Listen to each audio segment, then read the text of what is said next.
Good afternoon, ladies and gentlemen. Welcome to City Hall. Tonight I have a great pleasure and honor of welcoming 3 sports teams from the premier institution of education in the city of Springfield, St. Francis. Welcome to our chamber. We are going to start with our first proclamation, and I'm going to turn the mic or the attention over to my colleague, the matriarch of the council, Catering B. Walsh. But before I do that, I'd just like to point out and ask for your prayers for my president and colleague. Attorney Michael Fenton's father died last night. So this is bittersweet for me. I have the honor of standing before you today as the vice president and acting president of the council, but I ask for your prayers for the Fenton family, for my friend and my colleague. Catering, please. Thank you all for coming down. It's great to look out and see so many wonderful student athletes and families and parents who I recognize from the games. We appreciate you coming down. I have a statement I'd like to read, Mr. President. It's a great pleasure for me to welcome to the City Council tonight. How many of you have been here before? Raise your hands if you've been in our chamber before. 1 person, okay. 3 persons, okay. So welcome. It's a great pleasure for me to welcome you tonight, and Dr. Paul Harrington, head of school, is here, and the coaches of Pope Francis Girls and Boys are here, but particularly we want to welcome the award-winning student athletes from both the girls and boys soccer team who had a wonderful season. Tonight, as we gather to honor your outstanding athletic accomplishments, this proclamation holds personal significance for me that I want to share with my colleagues.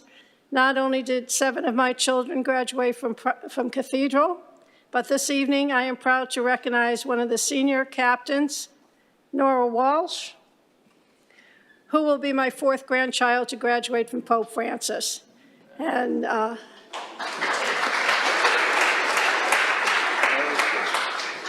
I did promise not to embarrass her, so I'm not going to say anything else.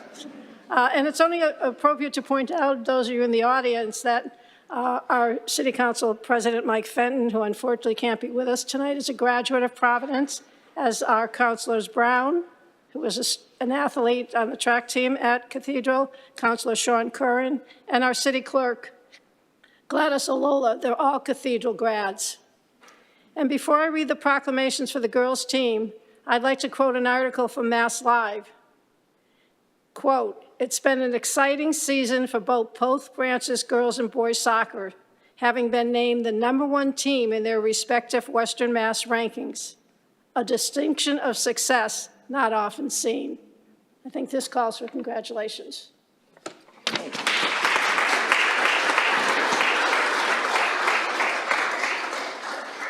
The Pope Francis girls team has won Western Mass for the last 3 years, and this year made it to the Elite 8, and 3 or 4 of the players are named as all-state players. Girls varsity soccer, the Curdy Fielding League Championships and Western Mass Class A champions, League All-Stars. Could you stand when I read your name? Jordan Boleyn, Milla Dillard, Gabriella Fiallo, Maeve Trammell, Nora Walsh. All state recipients, Milla Dillard, Maeve Trammell, Nora Walsh. All New England recipient, Milla Dillard. And Councilor Allen will be doing the same for the boys soccer team, and Councilor Delgado will be doing the same for the golf team. So at this time, I'd like to ask the coach of the Pope Francis girls soccer team to come forward, if he's here.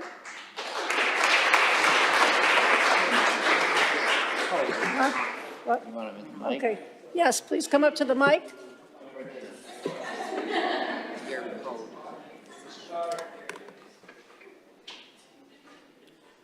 Okay. Could you push the, yeah, there you go. Coach, before I read the proclamation, Perfect. Coach, before I read the proclamation, would you like to share anything? I would just like to say that the ladies represented themselves well this season, along with the school at Pope and the city of Springfield. So I'd like to just say thank you, and it was an honor for me to be a coach, for the second year for this group here. So thank you. Thank you.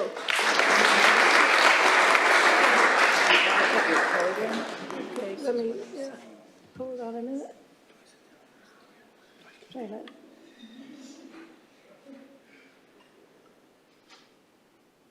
And now, Mr. President, I'm going to read the citation. And you know what, girls, why don't you all come stand up at the podium so we can see who you are? The I'd love girls that. soccer Let's team, go. please come to the podium.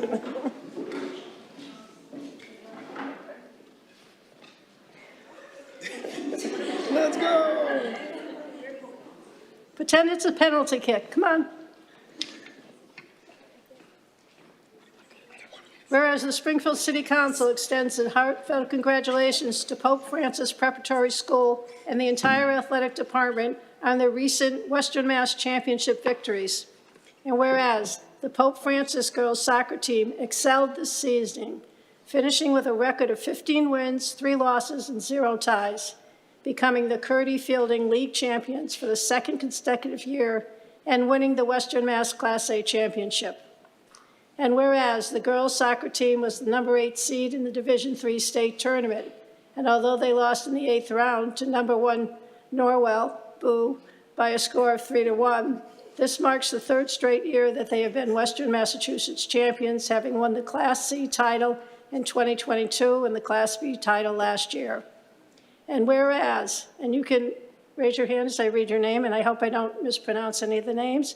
Whereas the members of this remarkable team include seniors, Nora Walsh, captain, Gabby Fialo, captain, Colette Thayer, captain, Ella Stilacci, captain, Nina Pandolfi, Jordan Belind. Juniors, Edna Kornacki. Ella, you'll have to say your last name for me. Brasilargi. Okay, Ella. Maeve Trammell, Southmore's Brooke Bedling, Sophie Simard, Mila Dillard, Hannah Johnson, Lila Rosati, and freshmen Ali Sosha, Avery Savage, Lily Linnell, Sophia Lorson, Gabriella Shabelli, Peyton Bedling, Bella DeCesar, Riona Kahns, Ellie Vital, and Edna Murray. Congratulations.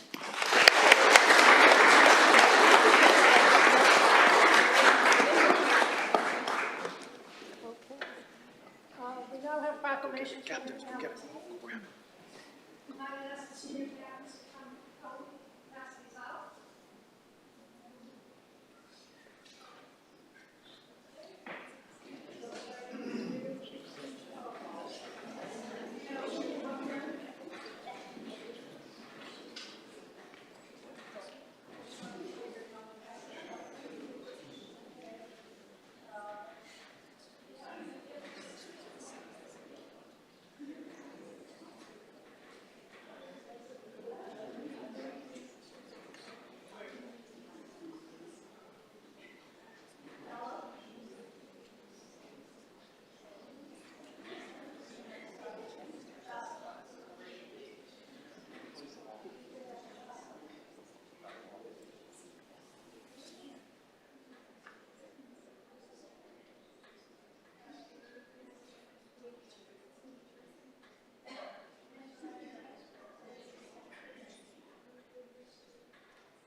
Focus Springfield, just so as you can see this change of plans.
Next, we're going to be hearing from Counselor Tim Allen, who's going to be giving recognition to the Pope Francis boys soccer team. Counselor. Thank you. Hi, everybody. Thanks for coming down here. These are our best nights. If you were here 2 weeks ago, we had kind of a rough meeting, and we all went home not feeling that great. The nights that we have honoring teams and stuff are always great. There's a Cathedral grad who just came in. That's how excited he is to be here, Paulo Brown. I know it's not Cathedral, but I just want to introduce myself a little bit here. I am the counselor, city councilor, who represents where Pope Francis is, Ward 7, East Forest Park. And there was a time when we weren't sure after the tornado if it was going to come back to that location.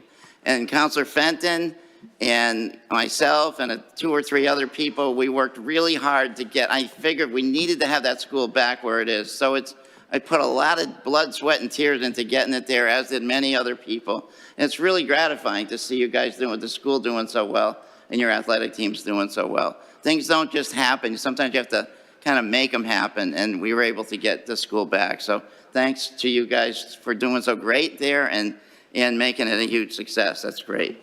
So I got the job of presenting the boys soccer team. So I'll read the proclamation, and all the names of you guys are in here.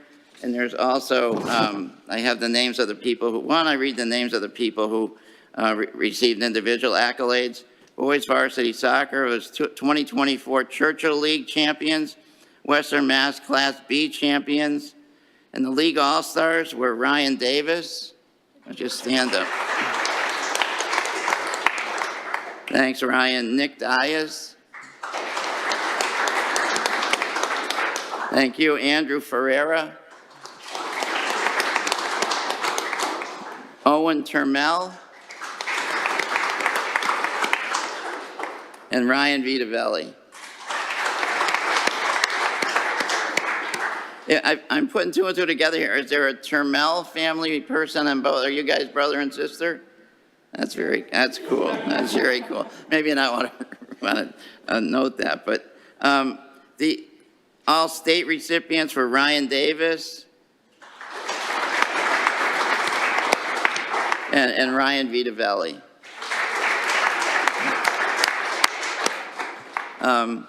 Okay, I'll read the proclamation, and then we'll do kind of what Catering did with the girls' team. Whereas the Springfield City Council extends its heartfelt congratulations to Pope Francis Preparatory School and the entire athletic department on their recent Western Mass Championship victories. And whereas the Pope Francis boys varsity soccer team achieved an outstanding record of 15 wins, 0 losses, and 3 ties, securing the Churchill League championship and winning the Western Mass Class B championship, marking their first championship title. And whereas despite a valiant effort in the Division III state tournament as the #1 seed, the boys team demonstrated incredible resilience and sportsmanship, with their only loss coming in the quarterfinals against Norwell. And whereas members of this remarkable team include seniors Ryan Davis, captain, Andrew Ferreira, captain, Ryan Vitavelli, captain, John Accorsi, Nick Dias, Sam Graham, Bradley Jordan, Eric Liu, John Stinick, Owen Termel, Carson Willard, Brandon Atimbo, Teddy Dandaran, Joe Orzalak, Shane Pooler, Ryan Robinson, Matt Walsh, Logan Vigini, and sophomores Liam Feely, Brandon Fitzgerald, Gavin Grandmont, Dante Sherban, Aiden Zenda, and freshman Evan Bialis, Brady Edwards, Max Graham, Boston Lozier, Vincent Sleeper, and Jao Souza. Now, hopefully we didn't miss anybody there. Now, therefore, be it proclaimed that the Springfield City Council hereby recognizes, honors, and commends the 2024 Pope Francis boys soccer team, head coach Mark Richards, assistant coaches Rob Cicero, Seth Bracci, and Chris Kingston, and athletic director John Goda for their dedication, hard work, and talent, and wish them continued success in future seasons. A proclamation sponsored on December 9th, 2024, in honor of the Pope Francis High School boys soccer team. All right, that's it. So there they are. Yeah. Before we have the coach, we had the coach before. Is the athletic director here? Might want to say something? Anybody else want to say something from the? All right.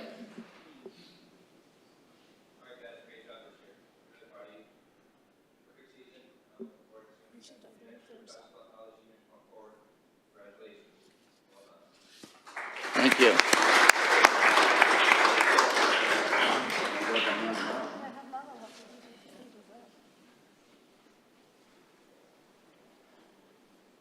All right. This is Malo Brown. He was a football player back in that turf. Yeah.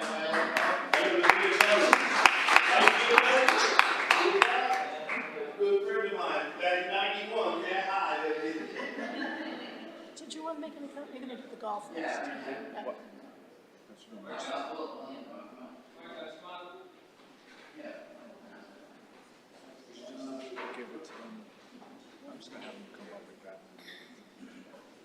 We don't do this a lot.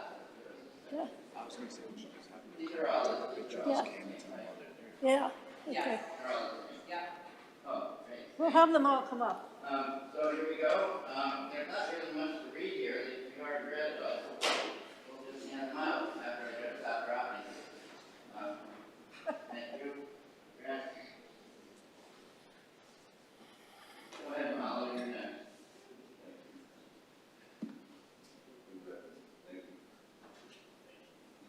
Keep pushing, guys. Keep pushing. Good work, though. Good work. Good work.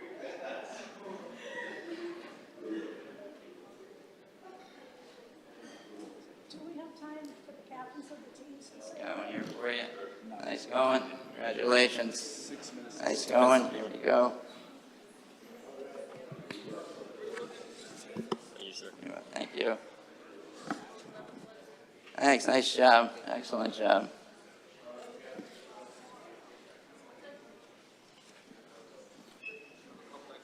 Yeah, I don't know how many we got, but yeah. Couple for the coaches in this. Yeah. Okay, thank you. Yep. Thank you both. All right, we got still a few more here. Anybody that didn't get one?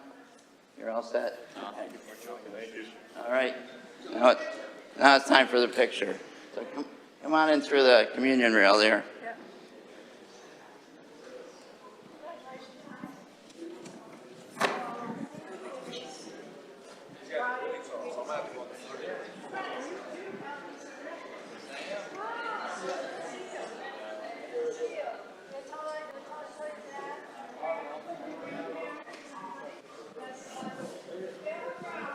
Congratulations, guys. That's awesome. Nice job. Nice going. Congrats. We'll find our spot for the picture. Excellent. All right. I'm going to hide over here. I got a spot. You're good. No, you're good.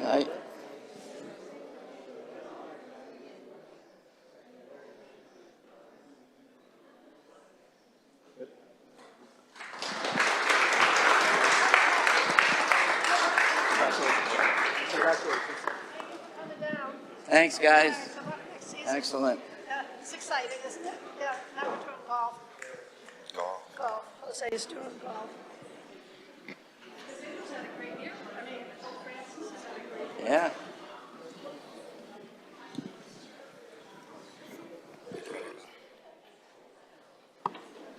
One more award-winning team. All right, one more round of applause for the boys and girls varsity soccer.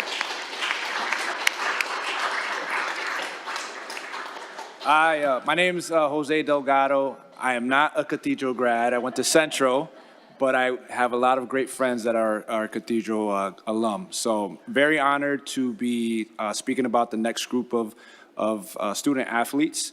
I have the honor of talking about your Pope Francis golf team, who are 2024 Valley East League champions, Western Mass Division II champions, and should I add the State Division II champions? Round of applause.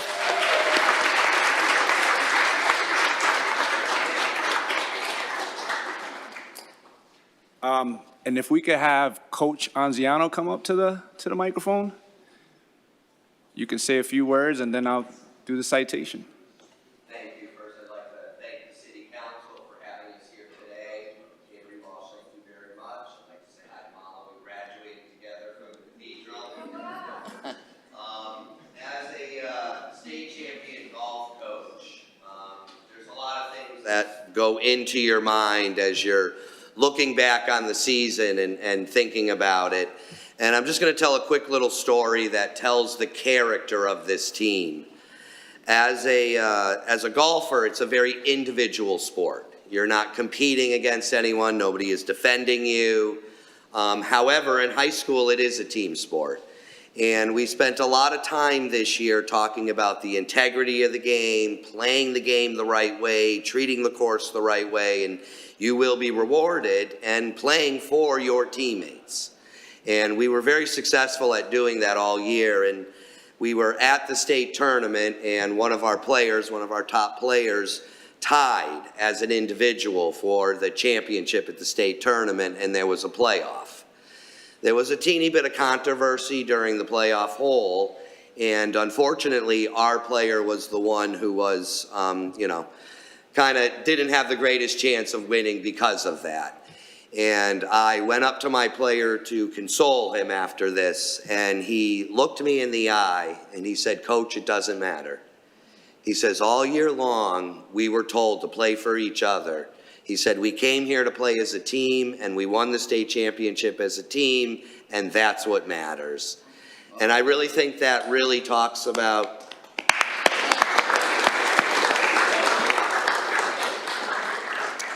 I think that really sums up this team. All year long, they played for each other. They are incredibly talented. They are better people than they are golfers. And I think as a coach and someone who's been doing this for 22 years, that's really what we hope for. That playing the sport really teaches them life lessons and builds character in them. And this was really a team that did that, and I feel like they were rewarded because of that with the state championship. Thank you, Coach. Coach, can I ask that the members of the golf team stand up with you? Come up to the podium with Coach. In particular, I want to make sure I shout out League All-Stars Jack Dias, Brody Fanoof, and Jack Willett. And I have a citation. I'm not going to read the whole thing, but the City of Springfield extends its heartfelt congratulations to Pope Francis Prep School and the entire athletic department on the recent Western Mass championship victories. The Pope Francis varsity golf team excelled this season, finishing with a record of 11 wins and 2 losses. All right, guys and girls.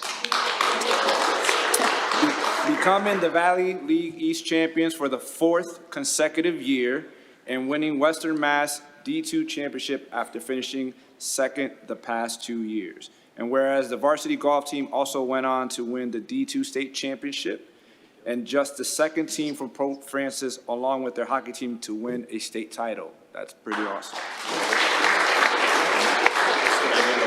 And whereas the members of this remarkable team include seniors Jack Dias, Lily Frost, Mike McGrath, juniors Jack Willett, sophomores Brody Fanoof, Nathan Jarvis, Brady Klenakis, Tanner Metz, Garrett Piemonte, and Quinn Wodit. How do you say his last name? Wadowis. All right.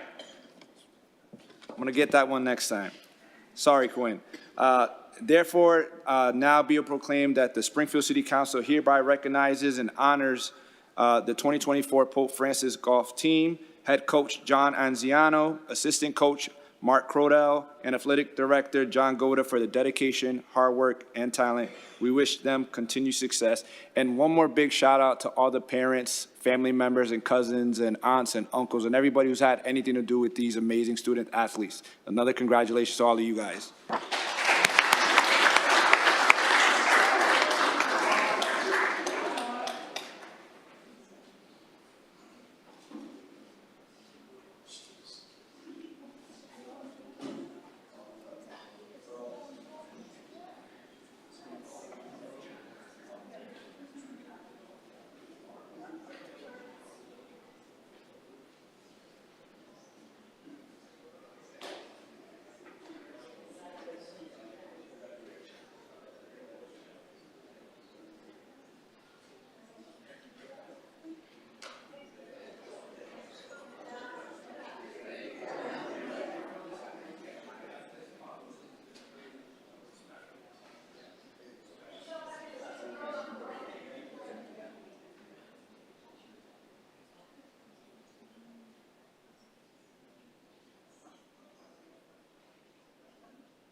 I'd like to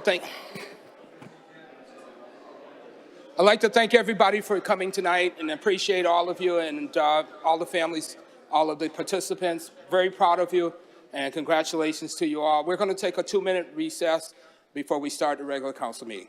So once again, congratulations to all of you.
The time is now 7:11, and we're going to call the meeting of the Springfield City Council to order.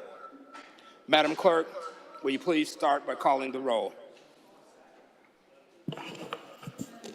Counselor Walsh? Present. Present. Counselor Allen?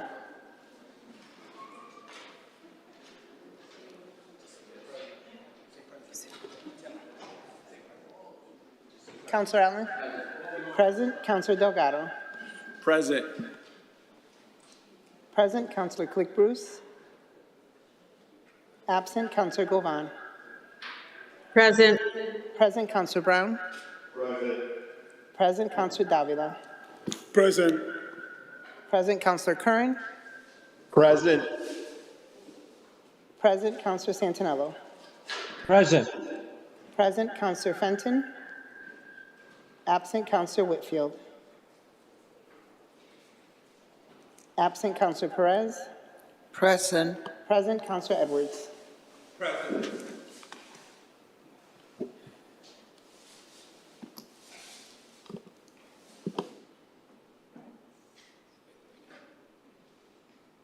Ladies and gentlemen, today is a solemn moment for me to stand here. I'm sorry. Ladies and gentlemen, this afternoon or evening is a solemn moment for me because I stand here in place of my colleague and friend, Counselor Attorney Michael Fenton, whose father died last night. So I'm going to ask for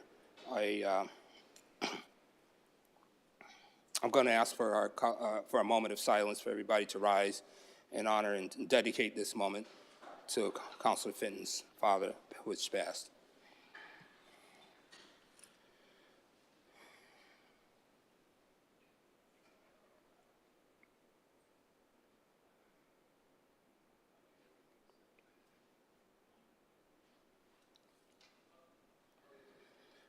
Please remain standing for the Pledge of Allegiance.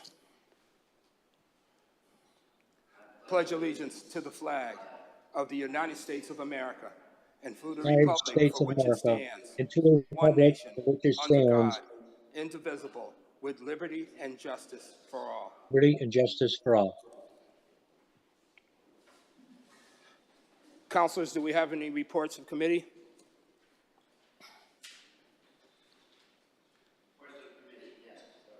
Councilor Allen? President, I have a report of committee from today. The Finance Committee met this afternoon at 5:30. We went through the entire agenda that was on our agenda, 10 items. The people that were there were the 3 members of the Finance Committee, Senator Edwards. You tell Mike you got promoted while you were filling in for him. Thank you. Anyway, Counselor Delgado and yourself, Counselor Edwards, Counselor Walsh, and I believe Counselors Whitfield and Govan were, I believe, on the meeting as well. So there were 10 items, some interesting items on there. We went through them all, took a good while. The last one was had a lot to it, but they were all great items, and we approved them. So our report of the Finance Committee is we went through all the items and approved them to bring to this meeting. Any questions from any other reports? I'm sorry, Mr. President, I was not at that meeting. My apologies. Thank you, Councilor Govan. Councilor Delgado? Thank you, Mr. President. I had 2 separate committee meetings. One was an audit committee. It actually was back in October, but I wasn't here for the last meeting to talk about it. In attendance with me was Counselor Allen, and this one was on an audit on the first student transportation contract. I'll keep it brief and short, but there were a number of things that were cited, and the school department has worked with the school busing contractor, for better terms, to rectify that. But me and Counselor Allen were, I guess, a little, what's the word? Concerned, yeah, about some of the things that we saw under that audit, there were a number of, insurance things and things like that that weren't being done at the time. And this is a pretty big contract. So I've asked the folks from the school department to set up a separate meeting for us to kind of talk a little bit more in detail, just to keep an eye on that. But long story short, most of the things have been worked on, and the company is, I guess, rectifying those issues or have rectified them. But it just showed Councilor Allen and I, there were a number of things that we were concerned about at the time. So I raised that. The second committee meeting I had is on the Digital Equity Working Group. As you know, that's been a working group that's been around for a while. And we've done a number of listening sessions over the last couple months. Happy to report that we're hoping to finally get a final draft, a final report done. We were able to meet with the mayor and several of his city department heads to kind of strategize a plan forward for that, especially in light with the change in presidency. A lot of folks are concerned or not sure what's going to happen with many of these kind of federal dollars that are out there. So more to come, but we are moving forward and hoping to get something finalized in the next several months. Any other reports of committee? Councilor Perez. Yes, the Elders Committee and the Health and Human Service Committee met. I want to give thanks to Councilor Brian Santinello for bringing the awareness, and we met as joint committee because the Elder Committee as well as the Health Committee has concern what's going on with the scamming in the city when it comes to the veterans. I know this is very dearly to our colleague Katie Walsh. So we have a very effective meeting. Our Commissioner Helen Colton was part of the meeting, and we're gonna be working and strategizing how could we better inform the community about the scammings that going out and how does affect not only economically, but from the mental perspective. Very well effective and a lot of work for the coming year. Thank you, Mr. President. Thank you, Councilor Davila. Thank you, Mr. President. Mr. President, I have two reports to give for the General Government Committee. The first one we met about 2 weeks ago, and present in that meeting was Captain Piedmont, Attorney and Council President Fenton, Solicitor Bunaconti, and Attorney Ken Shea. I'm with apologies if I miss anybody else. In that meeting, we were talking about the residency here in the city of Springfield. As a result of the committee of the whole that we had about a month ago at this point, I did make a commitment to have a holy meeting to talk about those people that are only given 1 year to move in. After listening to the testimony and the concerns, we have decided to put forward an ordinance, which we'll be looking at later on today as a body, to increase the residency timeline to move in from 1 year to 2 years. For the new people that are hired in the city of Springfield, they will now, God willing, and with your blessing, have 2 years to move into the city from the moment of hire. Also, we met today, the government committee met today, and present was Councilor Click Bruce, Councilor Whitfield, Councilor Govan, Councilor Allen, Councilor Perez, Kathy Bono, Stephen Loningham, and Patrick Greenhall. In that meeting today, we talked about on the Pilot Revenue Committee, and we talked about ways to continue to increase the revenue here in the city. We do have a limited agenda for at the beginning of next year. We're going to be bringing 2 different institutes to look at how they can help us shape the committee moving forward and to have some professional opinion into that. And also, we are going to be looking into other revenue sources to the city of Springfield, because as I said before, everything's on the table. Those are the 2 reports, and I do look forward later on into discussing the ordinance as proposed. Thank you, Mr. President. Any other reports of committee? Seeing none, Madam Clerk, please call the roll on acceptance of the reports of committee. On acceptance of the reports of committee, Councilor Walsh. Yes. Yes, Councilor Allen. Yes. Yes, Councilor Delgado. Yes. Yes, Councilor Click Bruce, absent. Councilor Govan. Yes. Yes, Councilor Brown. Yes. Yes, Councilor Davila. Yes. Yes, Counselor Curran. Yes. Yes, Counselor Santinello. Yes. Yes, Counselor Fenton, absent. Counselor Whitfield, absent. Counselor Perez. I'm here, but I will abstain because I don't know what it was. But I'm here to be recognized, please. Counselor Whitfield's present. Counselor Perez. Yes. Yes, Counselor Edwards. Yes. More than sufficient to vote. The reports are accepted. Madam Clerk, could you call item number 1, please?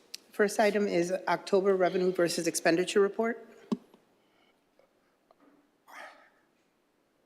Would you like to state your name and address and your new title? Stephen Lonergan, Derby Dingle in Springfield. I am the acting controller for the short term. The floor is yours. Before you have the October revenue expenditure report. As you can see, through roughly a third of the year, we're trending slightly ahead with revenues and slightly ahead with expenditures. The expenditures largely due to the large pension payment we make at the beginning of the year, and it should level out as we go forward. Any questions or comments? Seeing none, Madam Clerk, please call the roll on acceptance of the October revenue and expenditure report. On acceptance of the report, Counselor Walsh. Yes. Yes, Counselor Allen. Yes, Counselor Delgado. Yes. Yes, Counselor Click Bruce, absent. Counselor Govan. Yes. Yes, Counselor Brown. Yes. Yes, Counselor Davila. Yes. Yes, Counselor Curran. Yes. Yes, Counselor Santinello. Yes. Yes, Counselor Fenton, absent. Counselor Whitfield. Yes. Yes, Counselor Perez. Yes. Yes, Counselor Edwards. Yes. More than sufficient. The report is accepted. Madam Clerk, items 2 through 7 are Eversource Comcast petitions. Without objection, we'll be taking these 6 items together. The item number 2 is Eversource 1650 Boston Road. Number 3 is Eversource Edgeland Street. Number 4 is Eversource 55 Emery Street. Number 5 is Eversource Gas 1655 Boston Road. Number 6 is Eversource Gas on Marsden Street. And number 7 is Comcast on Cadwell Drive. Is anyone here to speak on this, to the petitions? I say again, is anyone here to speak on the petition? I'm sorry. Yes, Hector Velez. Go ahead, Hector. The floor is yours. Yeah, thank you, Councilor Edwards. The first one is 1650 Boston Road. That's to serve the old Eastfield Mall. It's gonna be a new project there. Eversource is proposing 3 new poles, 2 on Boston Road and 1 on Ratner Street to supply power to the new facilities in that area, the old Enfield Mall. The second one is Ashland. Ashland is a new house. It's in construction now, and the Eversource is going to install a new pole in front of the house, 65 Ashland Street, to service that house.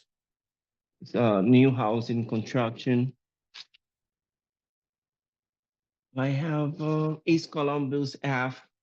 That is 55 Emery Street. Is storage, a new storage on the corner of Emerald and East Columbus Ave. They're gonna install 350 feet of conduit for to feed primary electrical to a transformer that building installed at the back of that building in East Columbus Ave area.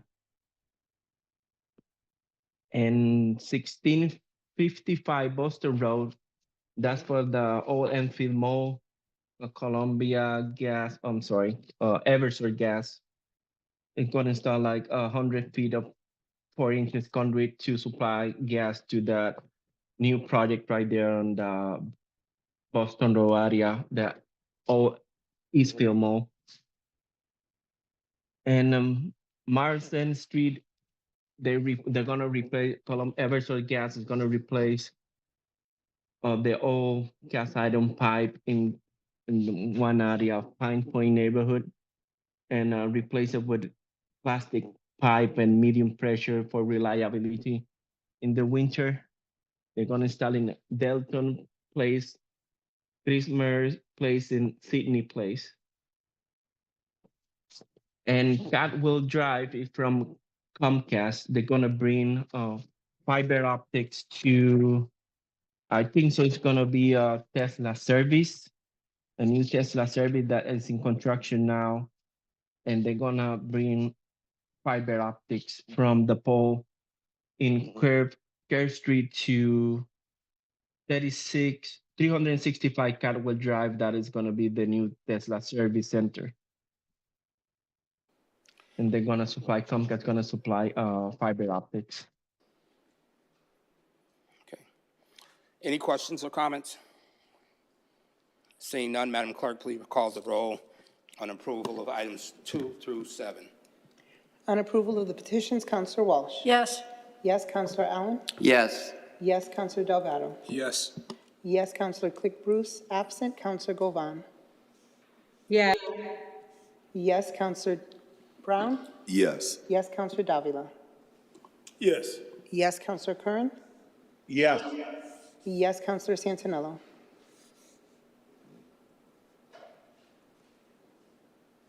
Counselor Santinello? Away, Counselor Fenton, absent. Counselor Whitfield? Yes. Yes, Counselor Perez? Yes. Yes, Counselor Edwards? Yes. More than sufficient petitions are approved. I'd like to be recorded as yes also. They kicked me off, so here I am, yes. Yes, Counselor Santinello?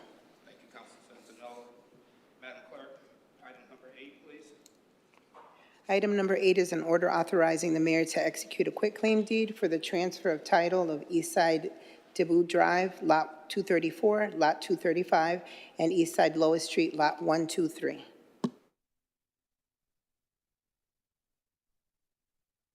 Hello, can everybody hear me? My name is Adam Manulevich. I'm the Natural Resource Manager for the City of Springfield. I'm here to discuss that item number 8, representing the Conservation Commission. I don't know if you'd like me to speak on this, but I could give you information on the lots or answer any questions you may have about them.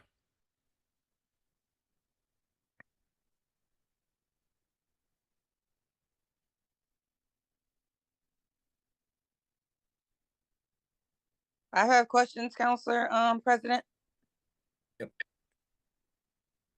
If it's okay. Yes, yes. Council, well, first, just a second, Councilor Whitfield.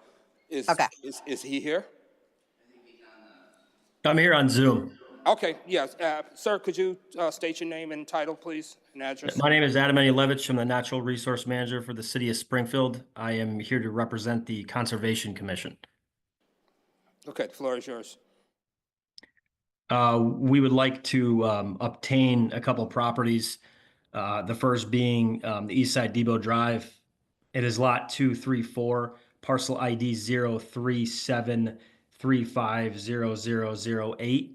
And also east side of Depot Drive, lot 235, parcel ID 037350007. To be obtained as conservation land. And then also there is another lot.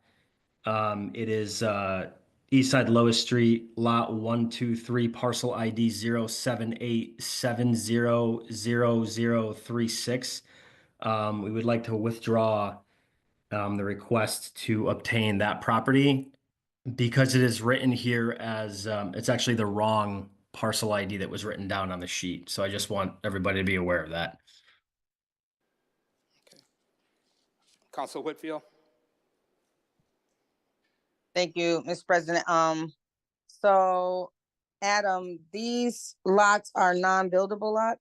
Yes, that is correct. The two parcels on Depot Drive parcel numbers ending 07 is about 30% in standing water. It is an unbuildable lot. Parcel number 08 is not in standing water, but is directly next to standing water as well within the 50-foot no disturb buffer zone. And the entire parcel is within the 100-foot buffer zone to wetlands. So yes, they are non-buildable lots. Okay, and you're just trying to make them conservation land? Yes, that is correct. Okay, thank you. You're welcome. Councilor Dobbin? I have, Thank you, Mr. President. Adam, good evening. I just want to make sure. So you say you're withdrawing the one ending in 0007 and 0008, correct?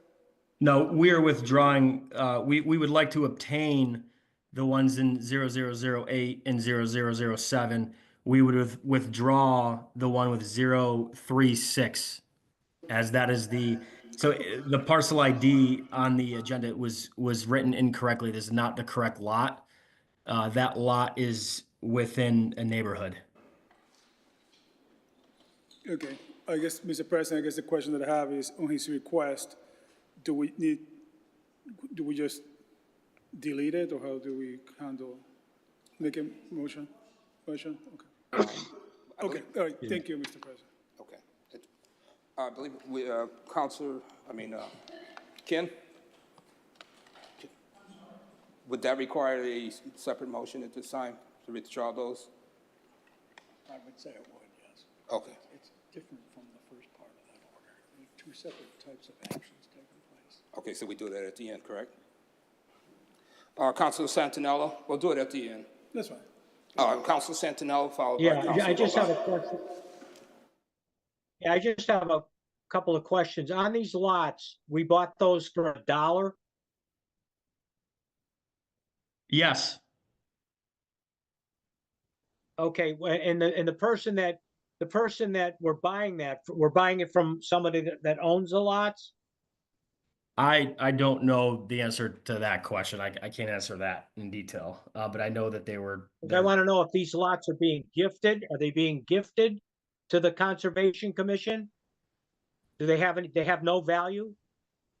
They have no value as a buildable lot. No, I mean they have value for the That's not- Conservation Commission for natural purposes, but not as buildable lots or any Right. type of construction. Yeah. So who is giving us these lots? I don't know the answer to that. I just know that they were sold as or for $1 is pretty much all that I know at this time. Right, but I just want to know if they're gifting those or taking a gift on it. But okay. If you don't know, you don't know. Okay, that's fine. I think they're owned by the city councilor, and the conservation folks are buying them for $1 to make conservation land, but they're owned by the city and they're being sold via Okay. quick claim deed. Okay, thank you. Thank you, Counselor. Yes, Councilor Whitfield's Welcome. correct. They are being transferred for $1. The city already owns the lots, and that's why they're being transferred. Okay. Guys. And Councilor Govan, I see your hand is up. Yes, thank you. My question was just answered. I appreciate it. Thanks. Okay, thank you. Councilor Brown. Thank you. My question is, once you guys get the actual property, who's going to be in charge of the actual maintenance of it? How are you going to maintain the actual, like the foliage and the greenery around? Is it going to be? Are you guys going to take on keeping it up, or are you guys just going to how does that work? Yeah, so there will be no direct maintenance to these properties. They will basically just be left in their natural state. The only type of maintenance that would need to be required for this is to make sure people aren't doing illegal activities on them, as in just checking out maybe once a year or so often to make sure people aren't cutting trees down, people aren't dumping on the properties. But there's no actual maintenance that will be necessary, as these properties are against and abut woodlots, and they're not out directly in people's neighborhoods. So you're saying there is no, because I know in certain areas in my area, so say like where Amore Village is over there, like near Blum Park, there, there is, water area, the preservation over there. And then sometimes the city does have to go over there to clean it, because when it's just gonna grow. You guys don't plan on it growing or anything? You just, Well, I mean, vegetation is naturally going to grow, but it's not going to be growing in an area where it's going to be constantly needed or even yearly need to be trimmed because of vehicle traffic or whatnot. So this particular case, we're not going to need to upkeep and maintain it because of foot traffic or vehicle traffic or anything of that sort. all right, thank you. Yep. Any other questions? Council No, Davila? Sorry. Brian, Councilor Santinello? Yeah, I just wanted to just reiterate what the counselor said before about who owns it. We did take this by tax foreclosure, so we did own it. Yeah, thank you so much. Thank you, Councilor. Councilor Davila, would you like to put forth a motion for the withdrawal of the two items?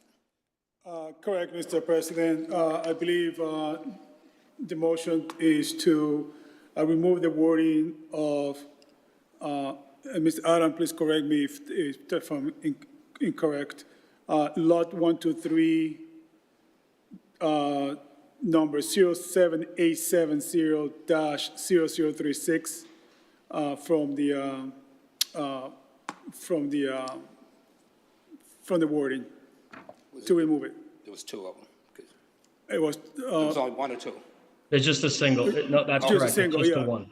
So just to be clear before we go forward with the motion, Mr. Adam, so that's the lot 123-0036, correct?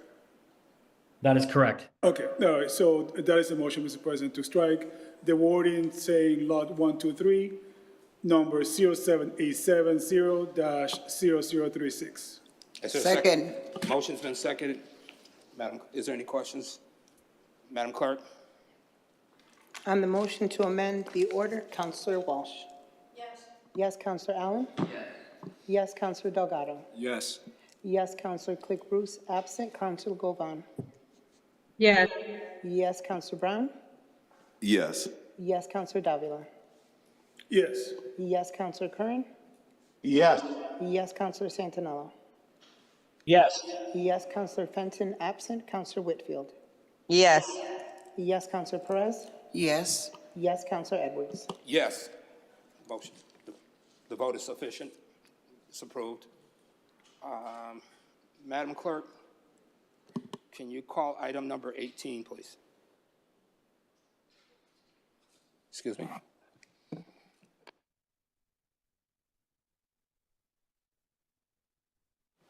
We have to have a second vote for the amended.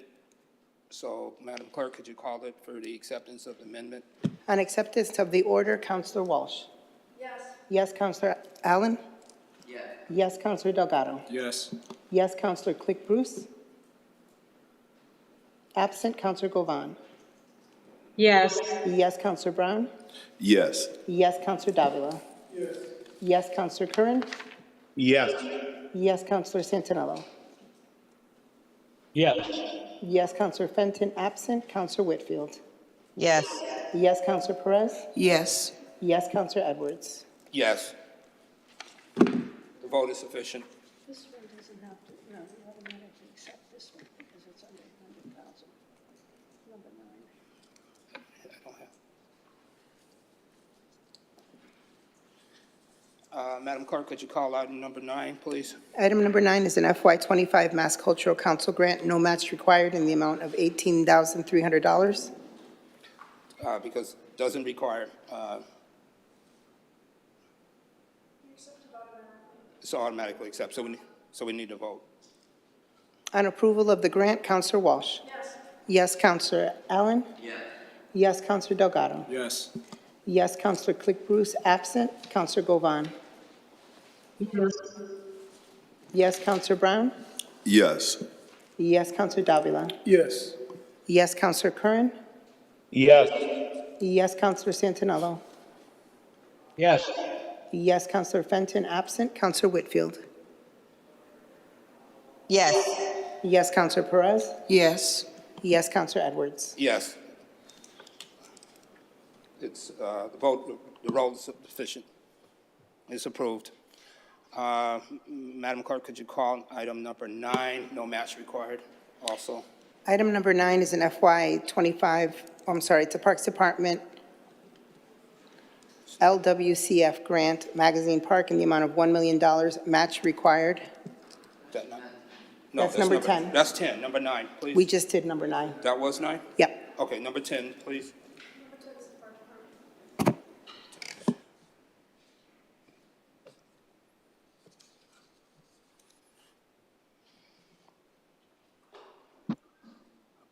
Ms. Walsh, please, would you like to state your name and title? Good evening, councilors. Thank you for having me.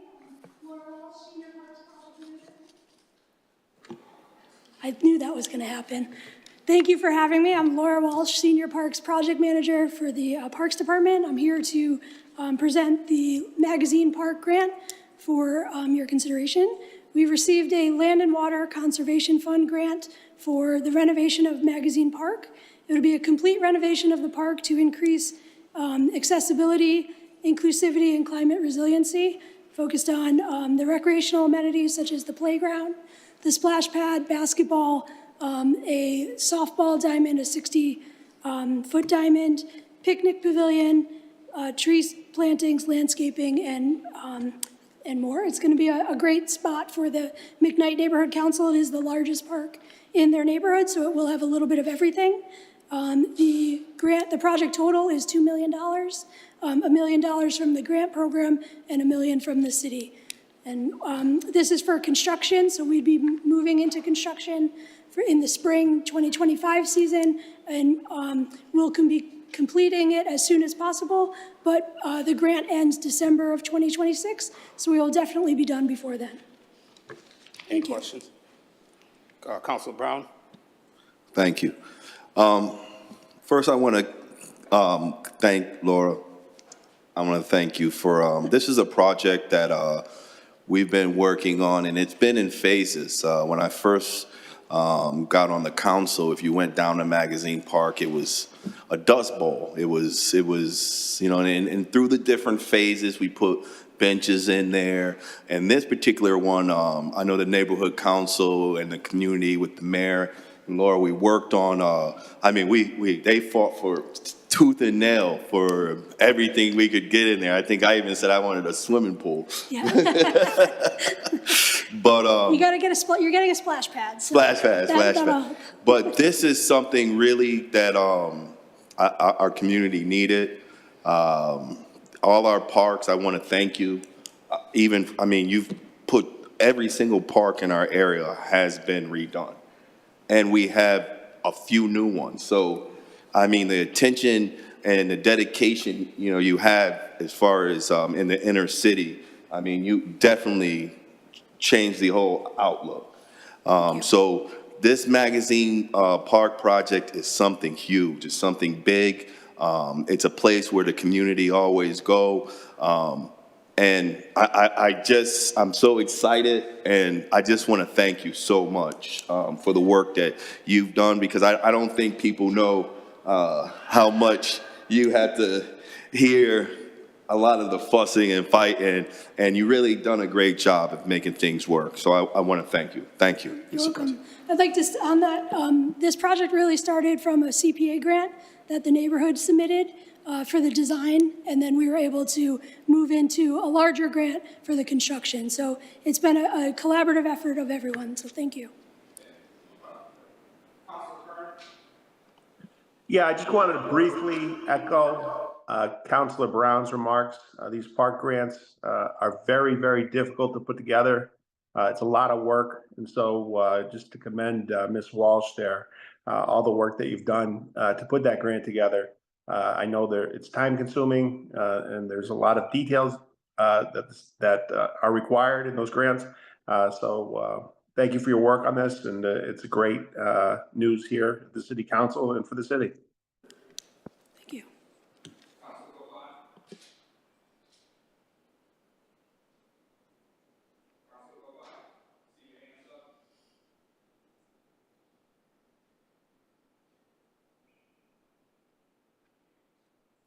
Counselor, we could barely hear you. Can you hear us? Yes, sorry, my mic was off. Councilor Govan. Thank you, Mr. Vice President, and I also just want to echo what Councilor Brown and Councilor Curran shared regarding the work that Laura Walsh has done from the Parks Department. We're witnesses in Indian Orchard with the Hubbard Park upgrade and the Indian Orchard Myrtle Street Park upgrade. The Parks Department has done a great job with our parks in the city, and I just want to make sure that I thank her publicly. Thank you. Any other questions, comment? Oh, Councilor Perez. I have to echo what my colleagues are saying, specifically in the north end with the transformations of the park. And Magazine is nearest to my heart. I call it the park of the city because everyone and anyone that's in the city, that was the park back those days. And I just remember my kids, and now they're adults, they still visit because I remember how everything with the Harambe and everything started, but we would used to have back in the 80s those festivals there. So I echo the same sentiment. I mean, the transformations on the parks in the city has been immense, and a lot of working and a lot of meetings to see where we want to find the fundings so we could put these parks in another ballpark. So thank you very much to the Park Department and the team for all the work that they done. And I know in my heart that Patrick Sullivan was one of the ones that started and always was passionate in seeing this transformation. It takes this to another level. Thank you so much. Councilor Whitfield. I guess I would be remiss if I didn't also say great job and congratulations. I'm glad to see upgrades to Magazine Park, and Councilor Perez is right. I remember having the discussion with Pat Sullivan about getting this project started, and Councilor Brown also. Like, it's been a long time in the making, so I just can't wait to see what the transformation look like. So great job to you all. Thank you. Any other questions or comments? Seeing none, Madam Clerk, please call the roll and approval of the order. On approval, Counselor Walsh? Yes. Yes, Counselor Allen? Yes. Yes, Counselor Delgado? Yes. Yes, Counselor Click Bruce, absent Counselor Govan? Yes. Yes, Counselor Brown? Yes. Yes, Counselor Davila? Yes. Yes, Counselor Curran? Yes. Yes, Counselor Santinello? Yes. Yes, Counselor Fenton, absent Counselor Whitfield? Yes. Yes, Counselor Perez? Yes. Yes, Counselor Edwards? Yes. The more than sufficient, the petition is approved. I mean, the order is approved. Madam Clerk, could you call item number 11, please? Item number 11 is a BJA FY24 Comprehensive Opioid Stimulant and Substance Abuse Use Site-Based Program, no match required, in the amount of $1.3 million. Good evening, Jerry McCafferty, Director of Housing, and I'm joined with Lieutenant Brian Elliott from the Springfield Police Department. This is a $1.3 million from the Department of Justice. It's a 3-year grant. It is to address our issues at the intersection of homelessness and substance use. It will fund the police department to have a multidisciplinary outreach team, which they will be joined by Behavioral Health Network. So we'll have clinicians going out to do street outreach to unsheltered people. The funds will also support a social worker, a civilian staffed at the police department who will be able to do follow-up work with people who are contacted during those outreach deployments. Another piece of this will fund a BHN clinician who will be housed in the Springfield District Court to be able to offer services, mental health and substance use services to homeless people coming through the court because they've been arrested on minor charges such as trespass.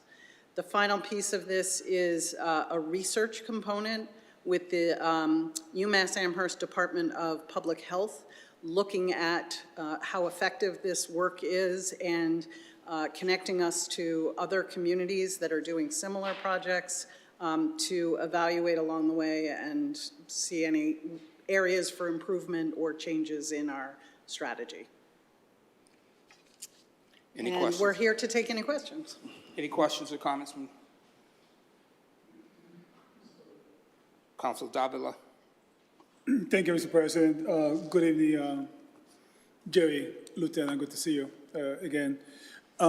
This is money well spent. And this is part of the, I believe, the the recent initiative that was announced by the administration. Is this money part of that? Yes, this is Hope 2.0.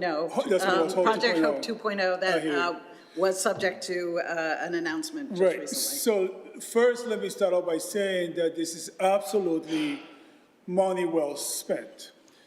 And, you know, a very wise man once told me that we need to approach this with what they call compassionate disruption. And this is a process. This is, there's many layers to this onion. It's a complicated subject. We all know here in the city, in the past couple of years, we have been seeing a very real increase in homelessness. Now, there's many factors to that. One of them is people being brought into the city and literally being dumped into our footsteps, and then we have to care for them and tying up our services. And we do so with lots of love and caring. Now, I do have to say, and I want to put this on the record, and this is personally a pet peeve of mine. Apparently, the Supreme Court did rule that panhandling, which you could argue is a whole different subject altogether, but we all know that it ties to homelessness, has also increased. And what I ask is those people out there that you identify that are homeless / panhandling or just panhandling, that, and I don't know, I don't have the answer to this. I really don't have the answer to this.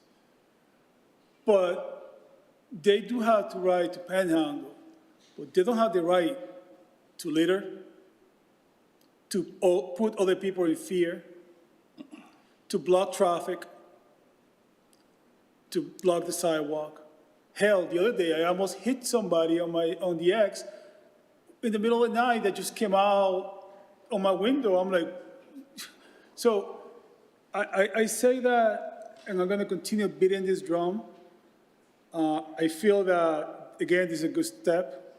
I will vote for this, of course. But we need to come up with also a comprehensive plan to address panhandling other than just putting up signs that says, don't give to panhandlers. So I bring that up as you go on into this quest and to this worthwhile mission to also address that issue as well. Thank you, and thank you for the work you guys do. Thank you, Mr. President. Councilor Govan.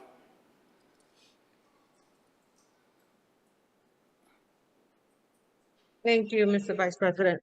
And thank you, Jerry, for following up on this grant. This is a really good grant that I think is definitely needed. A question that I had is why, I don't know how much, I guess, capacity BHN has, but I know there are a lot of other agencies in the city that are doing outreach currently, you know, who are going out into homeless camps. They're going out into, they're already doing that work.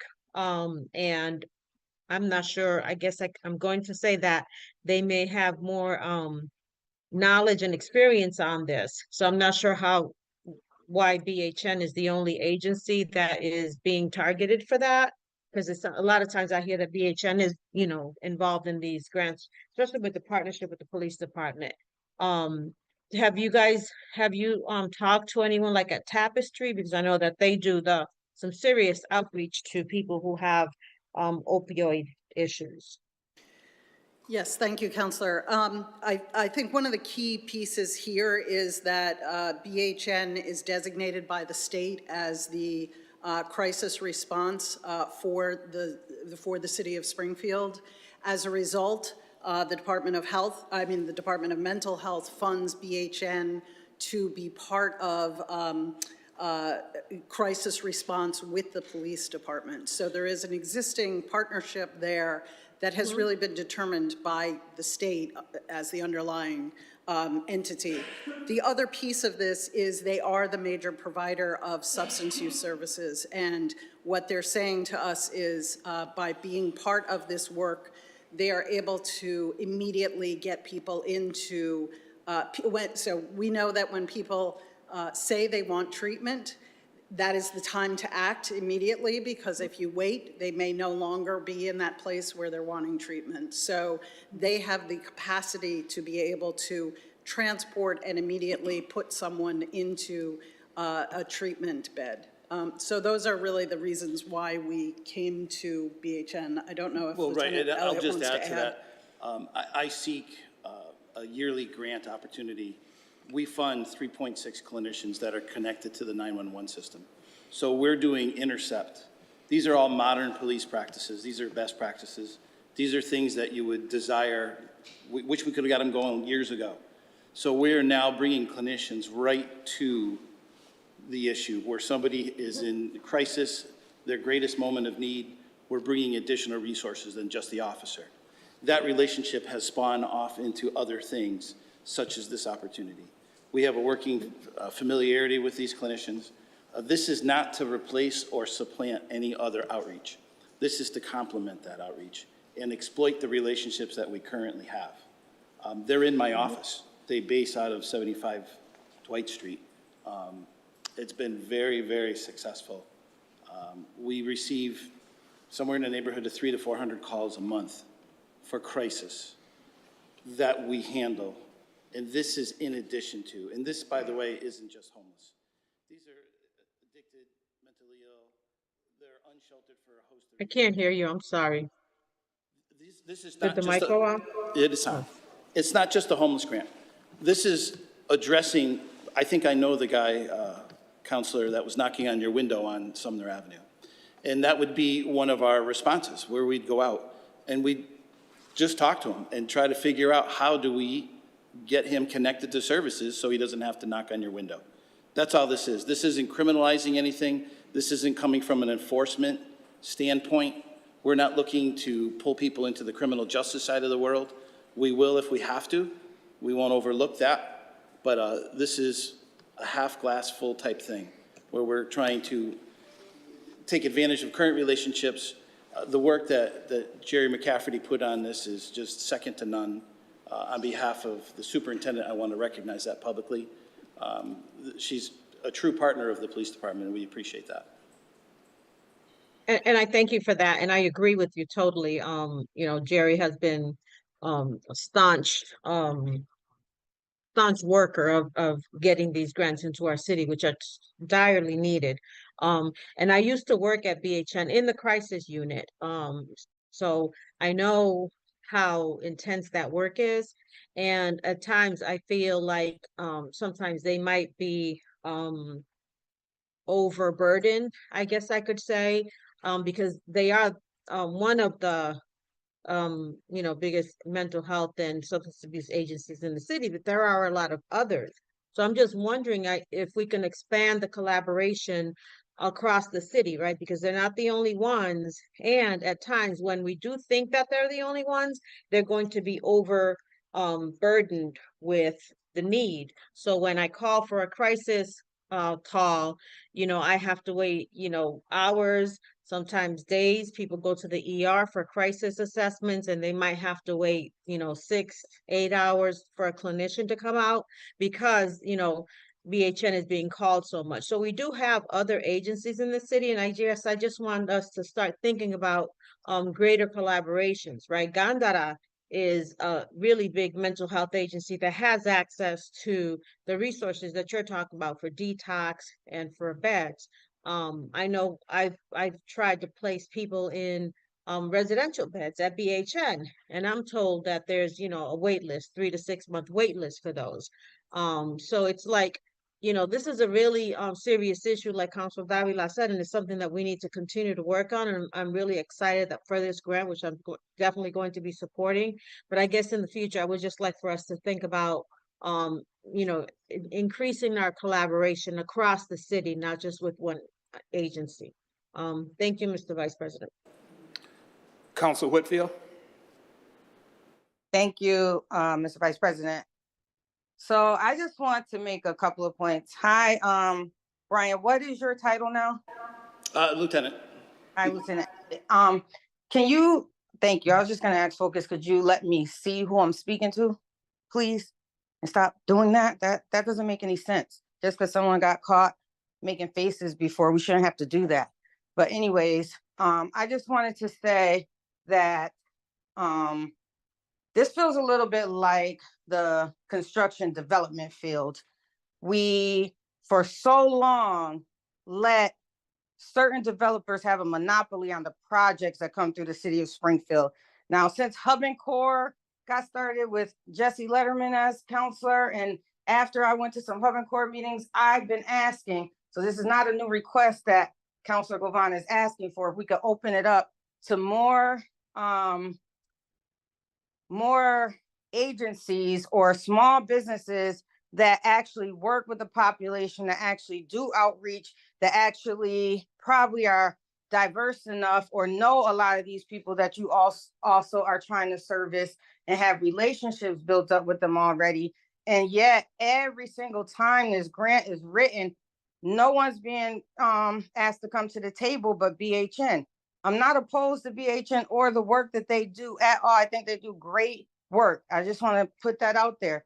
But there are so many other organizations out here that also do this work and can use the opportunity and the chance. And it's not just about that. They are also small businesses. And I work in the small business world. And a lot of times these small businesses cannot grow because they don't get an opportunity at the same funding resources that BHN gets. And why is that? That's really not a fair process to me. And it feels like the development field, but just in the mental health side. And we have made great strides and great progress when it comes to construction and development. We have groups, you're bringing them to the table to hear about the opportunities, but I think that BHN could still be the location that they can pick the people up and put them in beds right away. It'll just be a referral service from one of these smaller businesses or other organizations that could also use the opportunity to work with the city and even to grow and help better the city. And so I think that I'm a little bit frustrated because BHN was the only one invited to the table to write this grant. And I want just to know if any other organizations was, before I say BHN was the only one, was there any other organizations invited to the table to have the conversation? They can also bring other ideas and maybe get more funding. So the question is, were any other organizations invited to the table to have the discussion also?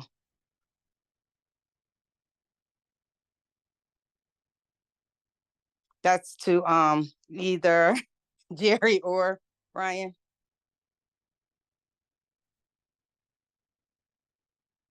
I cannot. I'm sorry. He said no. The answer is no. That Okay, I'm sorry. This was I based couldn't off hear you a all. pre-existing relationship between the police and BHN. So it was an expansion of an existing relationship. Okay, so and the existing relationship is wonderful and it's been going on for quite some time, but you also get new ideas when you invite new people to the table. And so I'm just encouraging you all on the next grant to at least say that you invited other organizations to the table to have a discussion on how they can also partner with the city of Springfield, get some funding into their organizations, help people that they're already working with, and get an opportunity just like BHN. Thank you, Mr. President. Councilor Brown? Thank you, Mr. Chair. First, I want to thank you, Jerry. You're definitely, the more and more I get around you, the more and more I see how important you are to our city. You definitely are a diamond in the rough, and you do a fantastic job. It was an honor to have a meeting with you and sit with you and see exactly some of the things you do, because we don't really truly understand all the time the work that you truly put in. And of course, Lieutenant, I want to thank you. You are truly a hero. A lot of times, you know, the police station, you know, my dad's a retired police captain. A lot of times the police took a big hit, you know, throughout the years. And to still hold your head up high and keep that integrity and still keep a holistic approach and wanting to help. Not just wanting to beat up people and arrest people. This is Springfield. We have some good cops who truly do care. And Lieutenant, I do know that you do care, and there are individuals who we see that you deal with. How we see that. You deal with people who we don't see. We don't see the work and the effort that you have to put forth. A lot of times I think everyone is quick to lash out on the police, but I always say, you know, when times come, who are you going to call? Well, thank you very much. And I definitely appreciate you. Thank I you. appreciate that. Thank you. Councilor Davila, or actually, would you mind? Councilor Perez?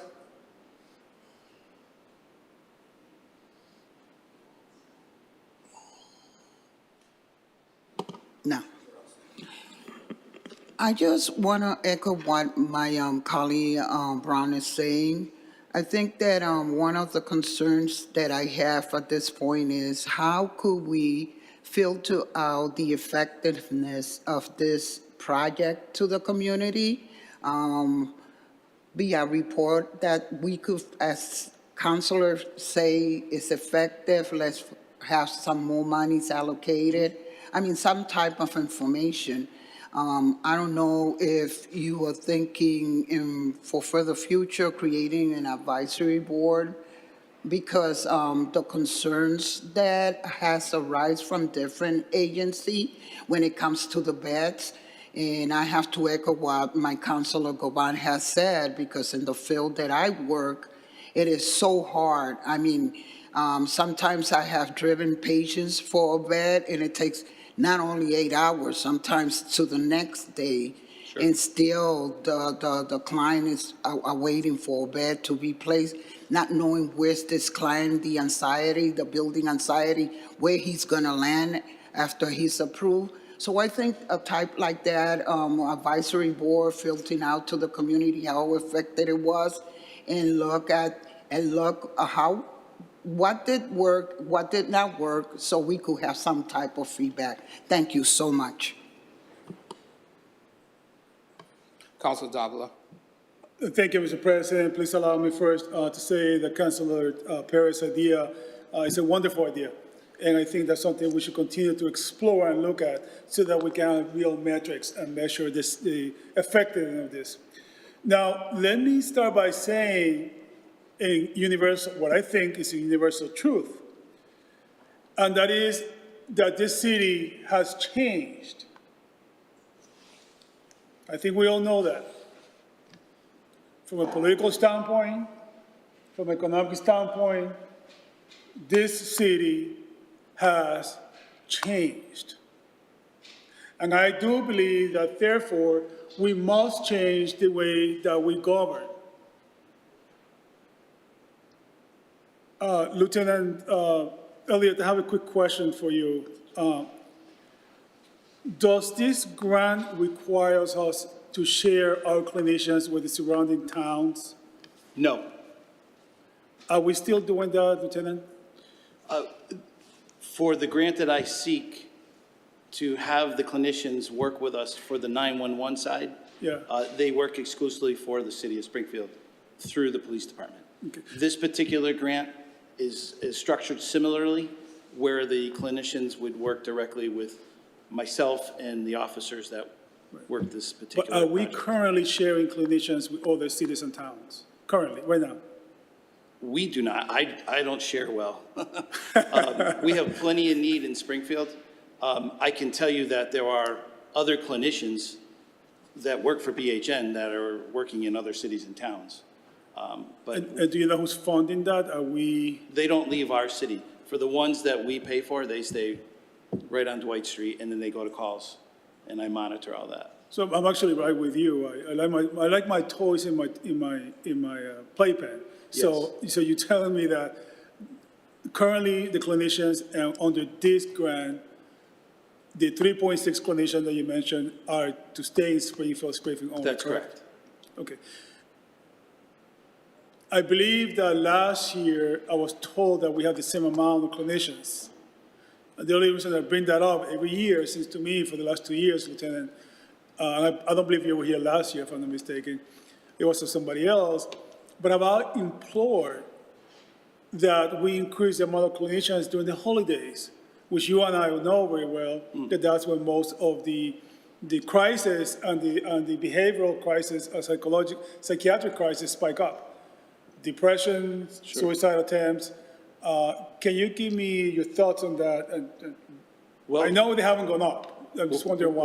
What I can tell you is that we do not have 24 hours a day, 7 days a week, 365 days a year. But if you're asking for me to come in front of you and ask for money, I will be glad to. The clinicians that we get now, we get from the state. Yeah. So the city of Springfield does not pay for any of it. Right. Lieutenant, I have to say that if it was up to me, that would be, Sure. I think, a very And I'm not wise trying to be investment to funny, make. but Yeah, I mean, absolutely. I would love to have full coverage, nights, weekends, holidays, just like we are out there. I'm right there with you, Lieutenant. I'm right there with you. Lieutenant, and so I also want to finish up my session by saying, and Jerry, I have learned throughout my lifetime that relationships are important. You must foster relationships. You must continue to work on those relationships. And once you have that relationship, to maintain that relationship, to grow that relationship. That's how you get things done. But I've also learned that we must think outside of the box. And it seems to me, and I say this publicly, and there's no reflection to either one of you, because I agree both of you are truly dedicated to public service, and I thank you for that. But we must reach out to other entities that provide mental health care. We just can't keep going back to the same people over and over. We need to branch out. Is that going to include more money? People probably asking, yes. But use us accordingly. We will love to advocate. I'm willing, I can't speak for everybody else, but I will be happy to get in that bullhorn. But sometimes we speak until we turn blue, and we don't have the power to do anything monetarily, so it's quite difficult. We must reach out to other entities. We must reach out to the African diaspora. We must reach out to the Latino Counseling Center and others throughout the city that can help us tackle this monster that we have here in the city, meaning the crisis issues. And yeah, that goes along with more beds, absolutely. But we must tackle this. So I implore you, guys, reach out. Thank you, Mr. President, and thank you to both of you. God bless you. Council Allen, followed by Council Whitfield. Thank you, Mr. President. Jerry, thanks for your great work on this. Can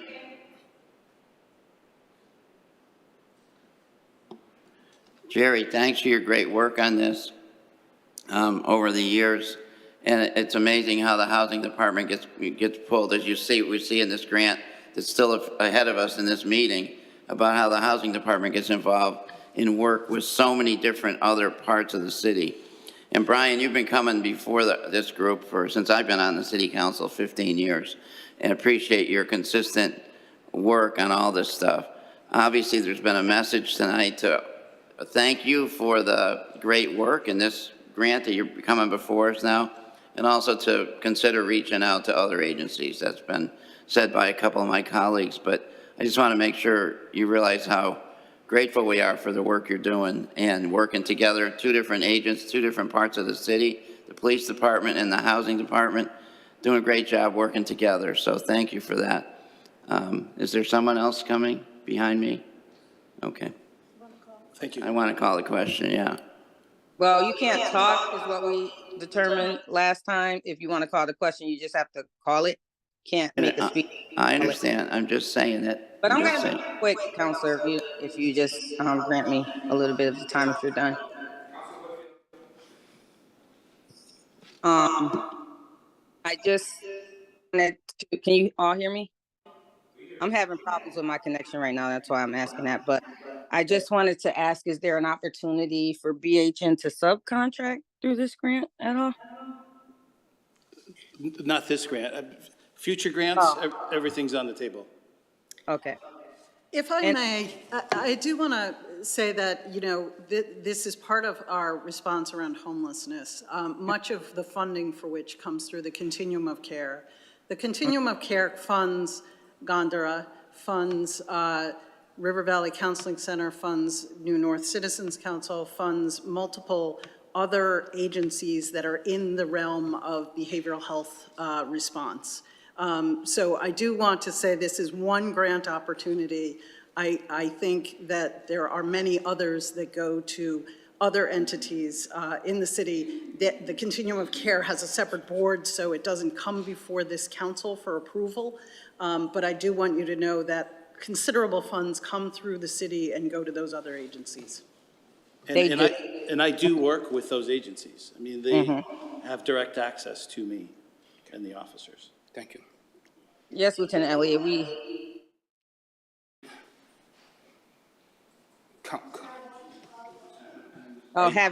appreciate your work and having direct access to you, because you have been out here for a very long time, and I've worked pretty closely with you. Not taking away from any of the work that you or Jerry does.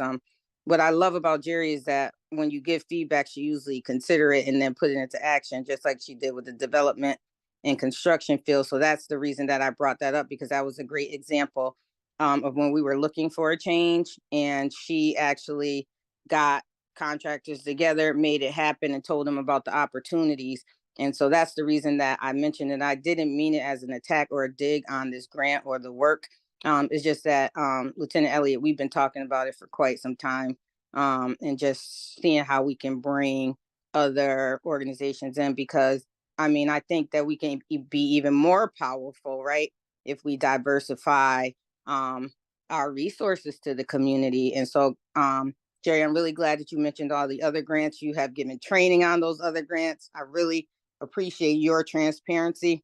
I also have to be transparent in what I say and what I mean, and just letting people know that these conversations have been happening. So I definitely just wanted you both to know I wasn't attacking you, just mentioning it again and hoping that next round that we can at least bring others to the table and maybe have them as subcontractors, because BHN is oversaturated now, but you know, we can figure out how we can help them together. Thank you. Councilor Govan. Thank you, Mr. Vice President. And I just want to say the same thing. You know, I'm truly appreciative for the work that you have done, Lieutenant. And Jerry, every time I you know, have a question or I have something about housing, I direct it to your office and there's always an answer. So I truly appreciate that. And I just want to make sure that we know that I know when I worked at BHN as a crisis clinician, they were overwhelmed. And I know that even now they have more grants, so that means more work that they have to be doing. The same thing with all the other agencies. Most agencies in the city operate off of grants, right? Because Mass Health doesn't really pay the bills. So, you know, the grants that we get in the city from everywhere, they don't always come through the city council. But you know, that's work that's being done. So I would really love for the collaboration to be, you know, expanded upon so that more people could get more services, because this is a very important you know, topic. Homelessness and opioid use is something that, you know, we have to address. And I'm really glad that you guys are doing this now, and it's continuing because you guys have been doing this all along. So you know, let everyone know that I am appreciative and that I look forward to continuing, you know, to expand our capability in the city through the agencies. Thank you, Mr. Vice President. Are there any other questions or comments? Seeing none, Madam Clerk, please call the roll of approval of the order. On approval of the order, Counselor Walsh. Yes. Yes, Counselor Allen. Yes. Yes, Counselor Delgado. Yes. Yes, Counselor Click Bruce, absent Counselor Govan. Yes. Yes, Counselor Brown. Yes. Yes, Counselor Davila. Yes. Yes, Counselor Curran. Yes. Yes, Counselor Santinello. Yes. Yes, Counselor Fenton, absent Counselor Whitfield. Yes. Yes, Counselor Perez. Yes. Yes, Counselor Edwards. Yes. The order is, the more than sufficient order is approved. There's been a request to take item. Mr. President? Excuse me? Mr. President, I'm looking in the audience, and we have two department heads Yes. who are still here for the same item. I'm hoping that we can take item 16 now. Is without objection? May we? Yes, Madam Clerk? Item 16 is an order accepting local option provision of the HERO Act, adoption of the Act honoring, empowering, recognizing our service members and veterans, Chapter 178 of the Acts of 2024. Thank you, Mr. President, and I'd like to ask our Veterans Director, Joe DeCaro, and our City Solicitor, Steve Bonacani, to come to the podium, because there probably will be questions on this issue. Ms. Councilor Joseph? Walsh, I want to also let you know this is Patrick Greenhall Oh, from I the was wondering where you were, Patrick. Sorry, yes, I'm remote right now. Okay, yeah. I'd like to share with my colleagues that the local adoption of the state-approved HEROES Act is a big step towards honoring the sacrifices that our veterans have made. And this act is being sponsored by myself and Mayor Sarno, and it's personal for me because I'm a member of a military family. And I know that my late husband, Danny, who was the former Director of Veteran Services, would have wholeheartedly supported this initiative, and because he understood and knew about the sacrifices made by the veterans and their families. So I know he would have been eager to see this act pass. This act does have certain criteria for eligibility, and I don't know if it's our Veterans Director, if it's you, Patrick, or if it's Joe, who can explain this to our colleagues. But I'm hopeful that after your explanations, this will pass unanimously as a tribute to our veterans. Sure, Councilor Walsh, thank you for that. And I'll take over from here for that. So this is the HEROES Act, and it's pretty comprehensive. One of the components allows the municipality to actually double the exemption amounts for disabled veterans. So currently, if a veteran is a homeowner and they have a disability rating of 10% or more, essentially 10% to 90%, then they are currently in fiscal 25 entitled to a $400 real estate tax exemption. Similarly, if someone has a disability rating of 100%, they would receive a $1,000 reduction in their real estate taxes. And the local acceptance statute here allows us to double that, up to double. And that's what we are proposing tonight. So that $400 would go to $800 and the $1,000 would go to $2,000. And I'm happy to take any questions. Any questions? Council Perez. This is also dearest to me because my family comes from the military. I just had my grandson graduate from the Marine Corps, so very proud. One of the things, just for information to the community, is approved tonight. What is the protocol in place and how to go about the process so the community can know about it. Thank you. Great, good question. I should have spoke on that. So I appreciate the question. So now someone can file for an exemption with us, the Board of Assessors. They can call the call center, the 736-3111, and obtain an application. We'll review that. The applications are due before April 1st of 2025 for fiscal 25. This acceptance of this statute would actually go into effect for fiscal 26. So as long as the City Council approves this local acceptance before June 30th, we can report that to the state and the exemptions would be doubled for fiscal '26. So I hope that answers your question. Mr. President, could we have Joe DeCaro speak on this? I have hands up, but should I? Because doesn't this also affect excise tax? I'll take that as well, Joe. I'm sorry, unless you want to take. Okay. Yes, so excise as actually does not require a vote from City Council, but part of the HEROES Act, it basically expanded the eligibility of who can qualify for a full excise exemption. So previously, someone would have to go to the Medical Review Board through the RMV, which was a pretty cumbersome and tedious process. So the HEROES Act that was signed this past summer by the governor streamlines that. So now if a veteran has 100% disability rating, they can come to the Board of Assessors for a motor vehicle excise full exemption. So because this is brand new, we are actually sending out letters to any of the veterans that we know who are homeowners who are 100% disabled because they have already received an exemption through us. We're actually mailing them and sending them a motor vehicle excise exemption as well. I'm trying to expand the universe of who we're going to be mailing to. So I don't know if we can maybe get some data from the state to at least get the information out there. So a vote is not required for the excise exemption. That is happening now and people are actually applying. So I encourage anyone that you know to please reach out to us if you think they qualify. So that's the motor vehicle excise exemption part of the HEROES Act. Without objection, I'd like to allow for the department head who's kind of bouncing back and forth to speak. Mr. McCarroll. Thank you. First off, a lot of those questions are going to go through the assessor's office for excise tax and property tax. The HERO Act passed by the state does affect veterans across the board, across the Commonwealth. And I'll do a little plug for our office. Anybody thinking they didn't qualify for benefits before for Chapter 115 can come on down.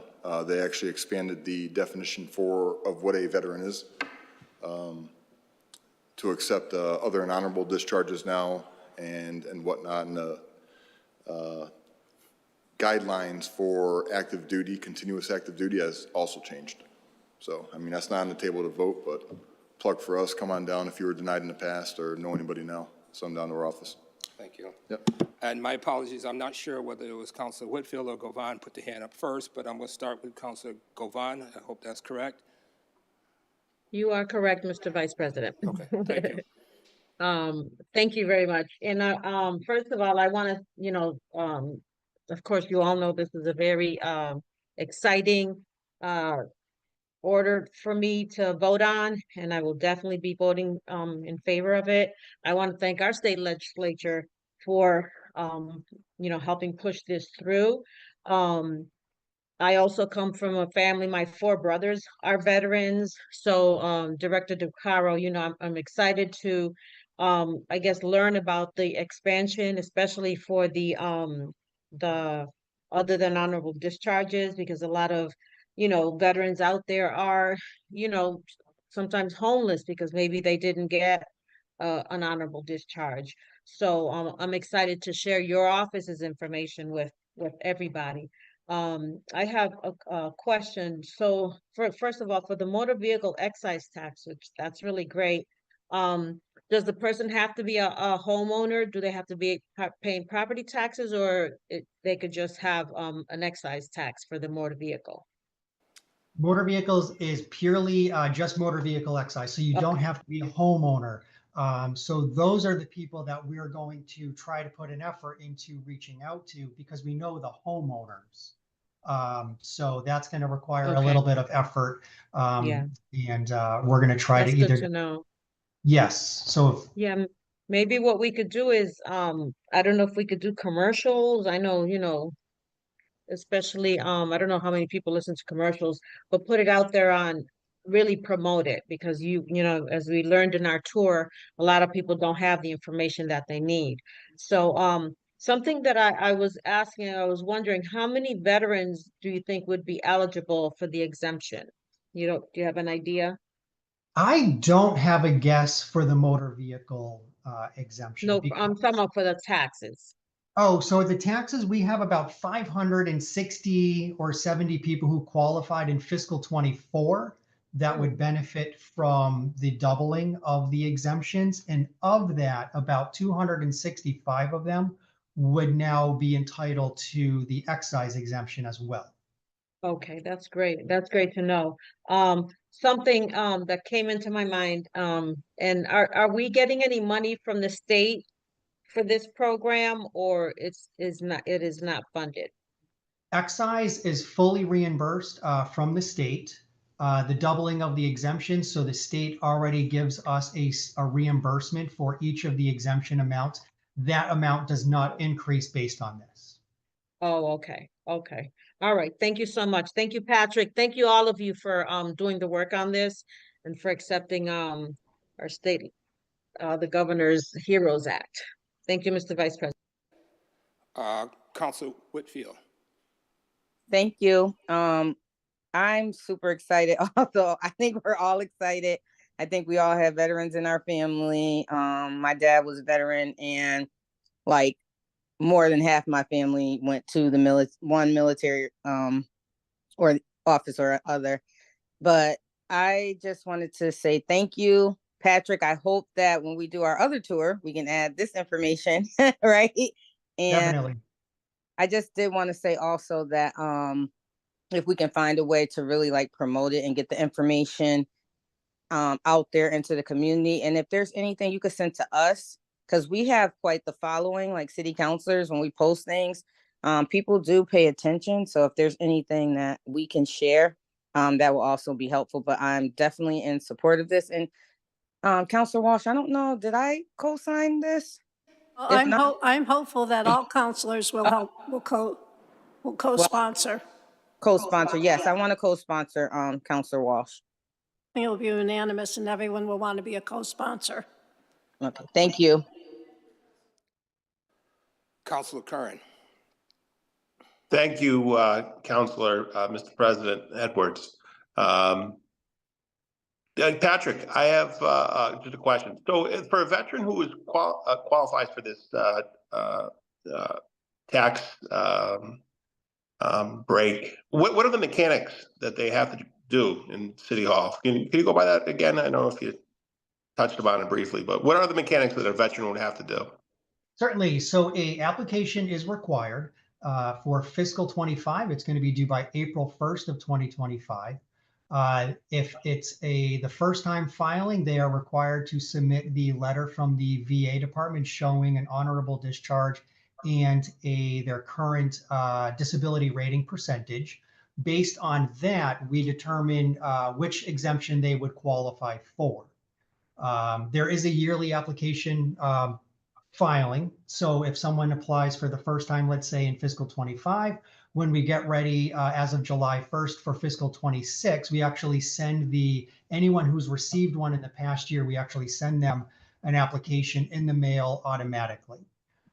So that would be the requirement for this year. The statute that we're asking to accept tonight, that would go into effect for fiscal 26. Same mechanism there. They can call after July 1st. If it would be a first-time filer, they would get an application. If it's a renewal, we will actually send the homeowner an application in the mail. And can they do it online as well? They can print online. At this point, we don't have the ability to have the application submitted online. They can email it, but it's not a form that they can fill out online at the moment. Well, thank you, and thank you for your work on this, and thank you to Joe DeCaro for his work on this, as well as Councilor Walsh. It's a great thing for our city veterans. Just for my colleagues' edification, I do think here in the city, we might want to look at perhaps giving some assistance to our residents, not just our veterans, but our senior citizens. We remember Mrs. Crump, who gave that speech maybe 2 years ago. It was a very impassioned speech. There is a gap among our senior citizens and our veterans of being able to apply for these programs, because number one, there's a lack of knowledge. And number two, there might be a lack of ability to fill out the forms, or number three, a lack of access to computers. And just a suggestion to my colleagues, and maybe to the mayor and the administration, and to Patrick and to Joe, maybe we could make use of the Ray Jordan Senior Center, and perhaps we could implement a program where, I don't know if volunteers could help our veterans and our senior citizens, or even maybe we dedicate a city hall staffer, because it's great to have these programs. Like we've heard about the circuit breaker for 20 years. We know there's the work off, there's other senior tax credits, there's this veteran tax credit.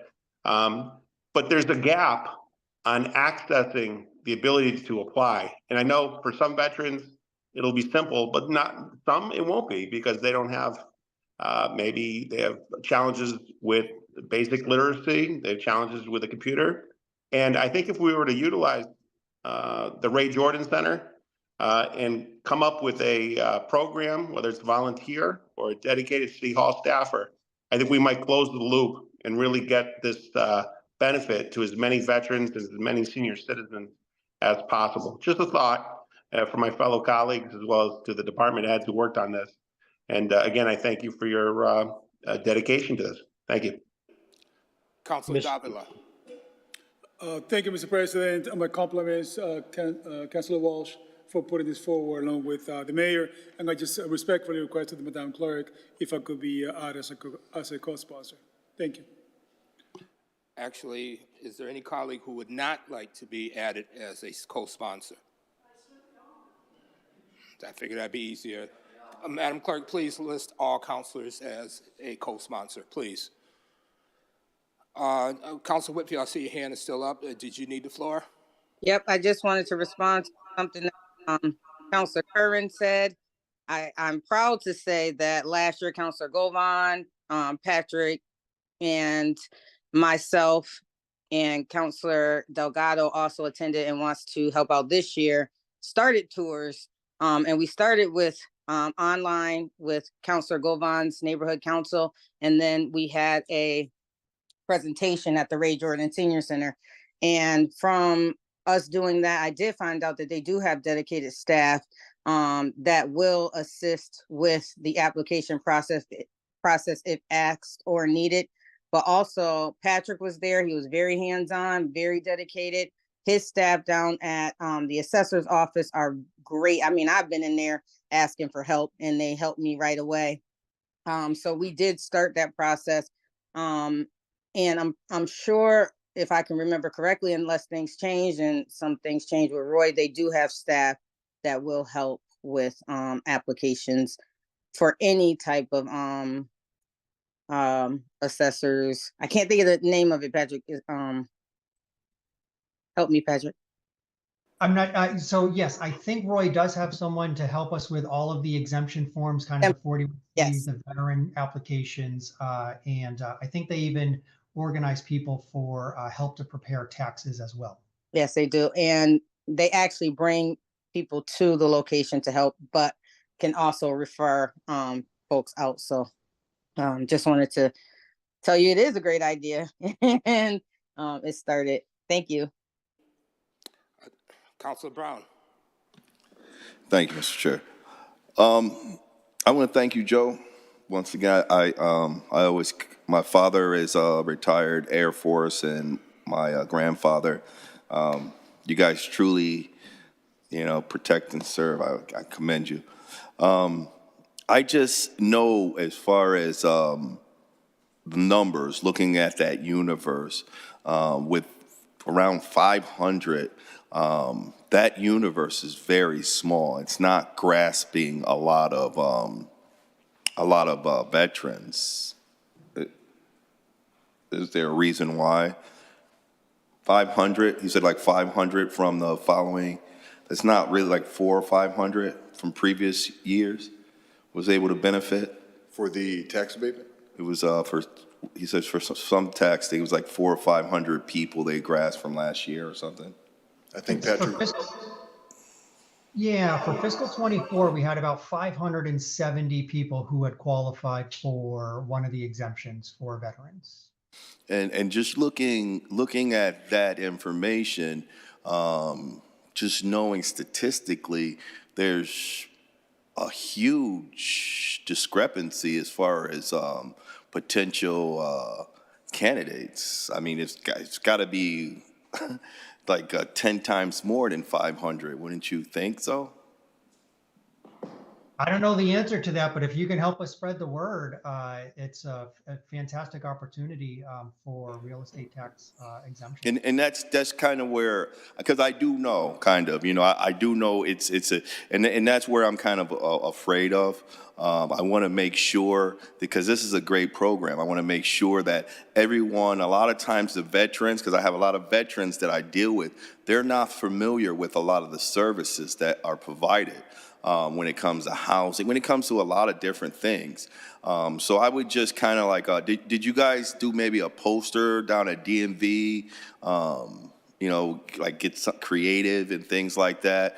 Because and say for some reason you guys do, all of a sudden everyone gets it, everyone sees it, and then now you get, say, 50,000 people who apply.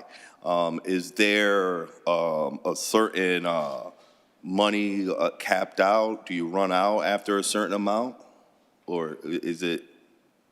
Well, if we had 50,000 applications, I'd be in a little bit of a staffing Well, issue. just, Regarding the DMV, so that would be the motor vehicle excise, and I don't have a good gauge on how many people who own a vehicle who don't own a home might qualify. So that is a little bit of an unknown at the moment, but the excise, motor vehicle excise, is fully reimbursed from the state.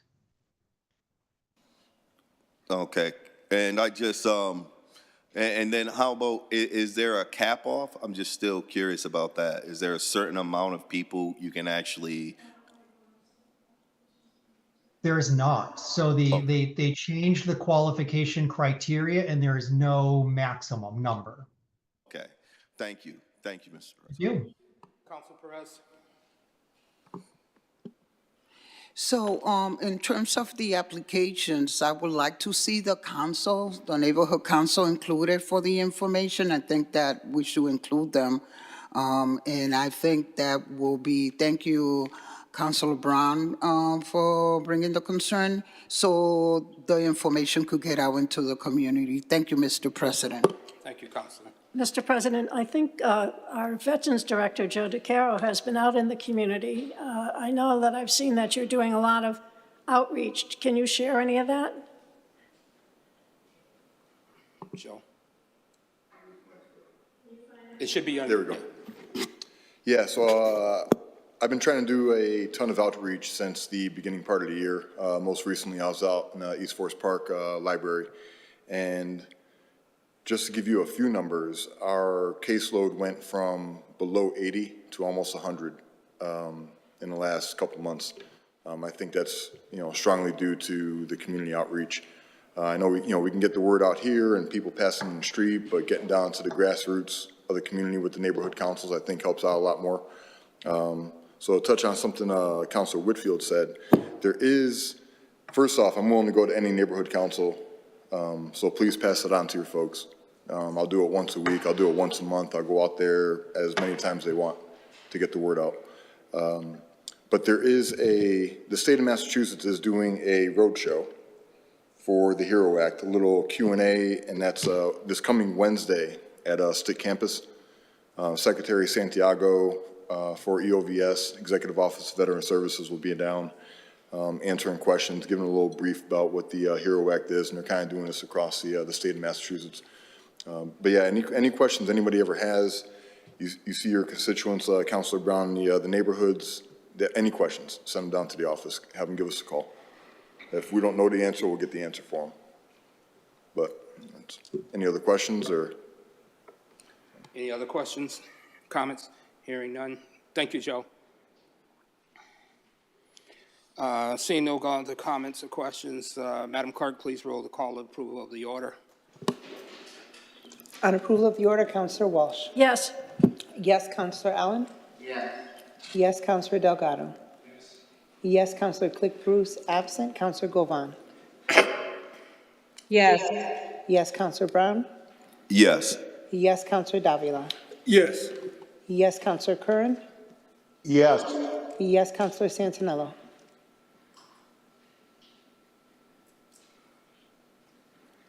He Counselor just got San- kicked off, Madam Clerk, so he may be back. Thank you. Counselor Whitfield? Yes. Yes, Counselor Fenton, absent. Counselor Perez? Yes. Yes, Counselor Edwards? Yes. The more than sufficient order is approved. I'd like to be acknowledged. I got kicked off again. Yes. Yes, Counselor Santinello? Madam Clerk, could you read item number 12?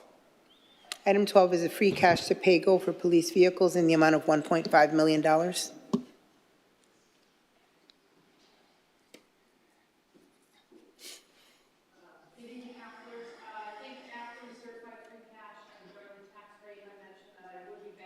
Can't hear you. Start again. Good evening, counselors. I mentioned during the certifying the free cash and during the tax rate that I would be back for other uses of free cash. After the approvals of the loss settlement, the grant deficits, and the 2 tax relief programs, we have a balance of $13.8 million. Tonight, I would like to, I have 4 orders, the first being $1.5 million from free cash to pay for police vehicles. I think there's a police officer on for questions, but they like to replace about 20 vehicles a year. I would rather not bond for this because that would increase our debt service, which would inevitably increase our budget. So for this $1.5 million, I'm asking that you approve it from free cash. Any questions? Counselor Brown? I was curious as far as your non-used vehicles. Is it from the police? Is it possible that we can still use them and park them in our certain areas? I know they do. Is there a police officer Is there a police on? officer? I thought there was. Yeah, I'm here, Sergeant Hackett. I'm the fleet supervisor. Hi, Sarge. I know a lot of times when you have certain vehicles that are decommissioned, is there a way we can hold on to those and just park them in our area? You know, maybe just keep the cameras on and have them parked maybe in a parking lot. You know, we used to do that sometimes. Like a high visibility type thing? Yes, sir. You know, we could work that out through the superintendent, but there should be some vehicles available for that. Because sometimes, and you know, they don't, as long as the cameras or something work, they don't really have to run. But a lot of times there's certain high crime areas and things. I would always suggest, like say right there on High Street, park one right there. I can show you where you can just park up maybe like 3. And I promise you, I can tell you right where the drug spots are. Everybody knows where they're shooting people.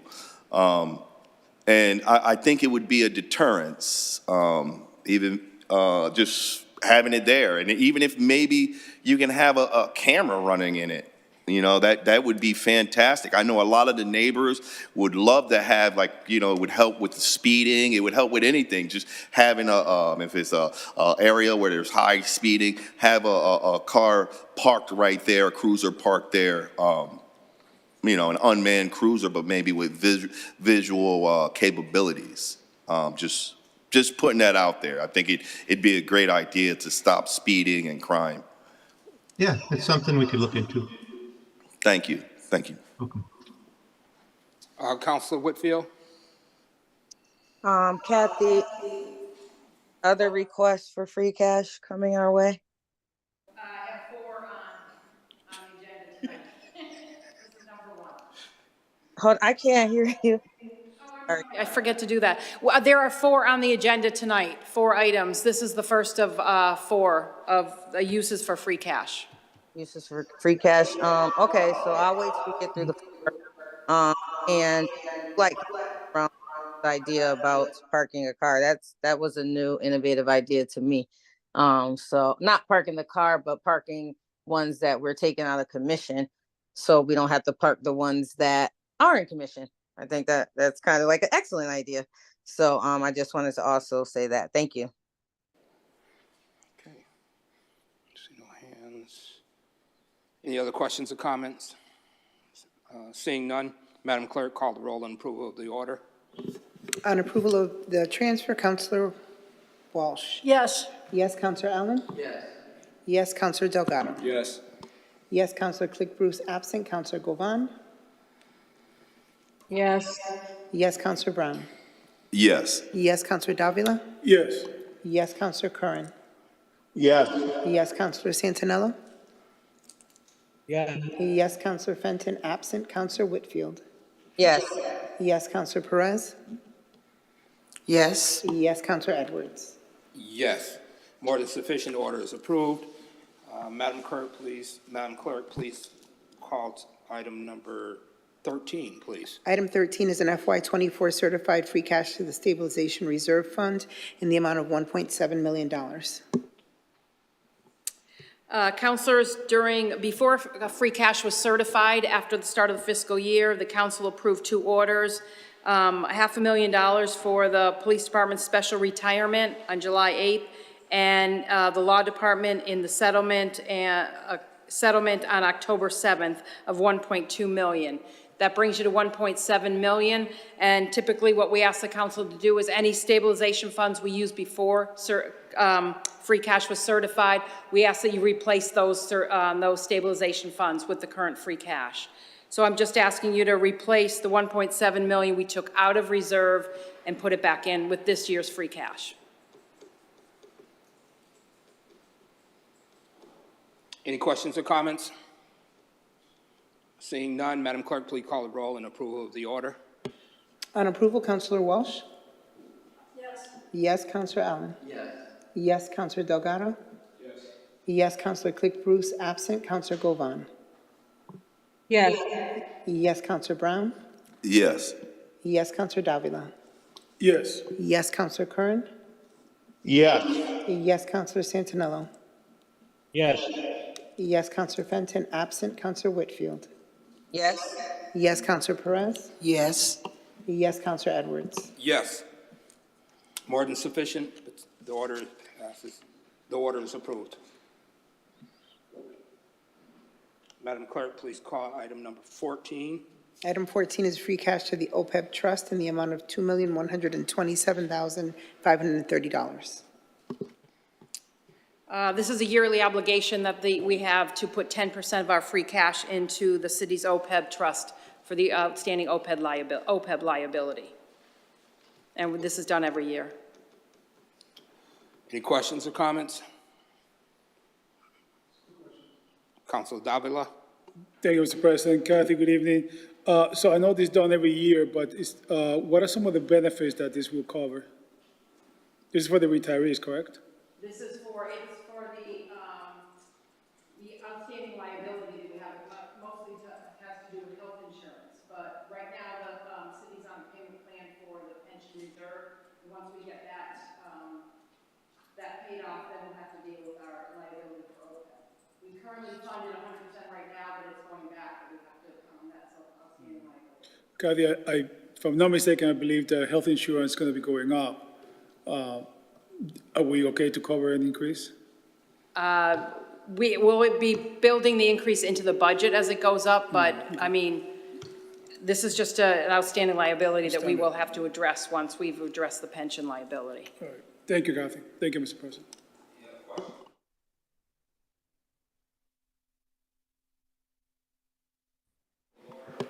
On approval of the order, Counselor Walsh? Yes.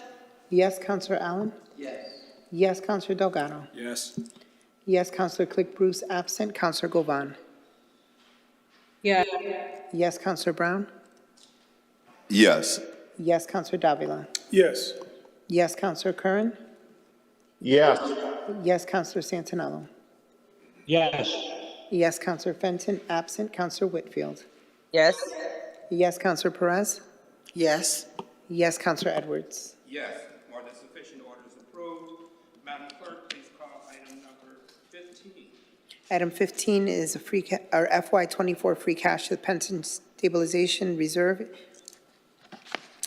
Last one. Well, last one, number 17.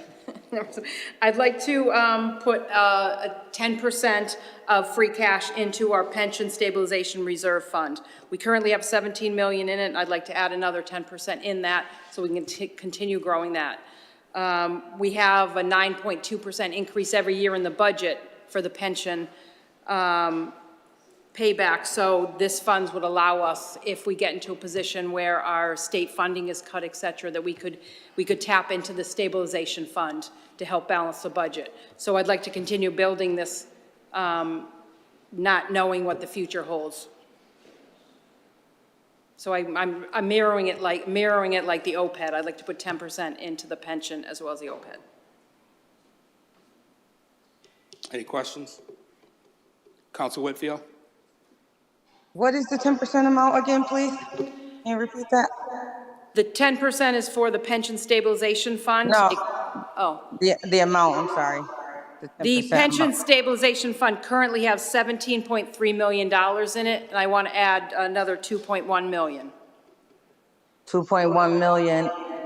And I really don't have a problem with building a stabilization fund because it keeps us in good financial health. But I remember Councilor Govan asking if we could put a certain amount, 10% sounds good, into our tax bill, our tax liability. So I just want to consider, while we can do that to keep us financially healthy, if we have the capacity, if we could do the same thing when it comes to tax relief. And I just echoing what Councilor Govan asked for during when we were setting the tax rate. So just for consideration, maybe start talking about it now, even before the budget process start real soon, like next month for you all. Just a quick conversation. But anyways, thank you. I do support it. I just wanted to throw that back out there because I heard that 10% number. Thank you. Councilor Govan? Thank you, Mr. Vice President. Thank you, Councilor Whitfield, for reminding me about that. I had it on my mind. And Kathy, I know that, this is, free cash is one of my, things that I go to help our residents to lower their property taxes. And that's what Councilor Whitfield was talking about. I proposed, and I think it wasn't legal, I guess, but I'm still thinking about it and still working on it. So what I proposed was that we say we use 75% of any free cash over 5 million to help the property owners with their property tax bills.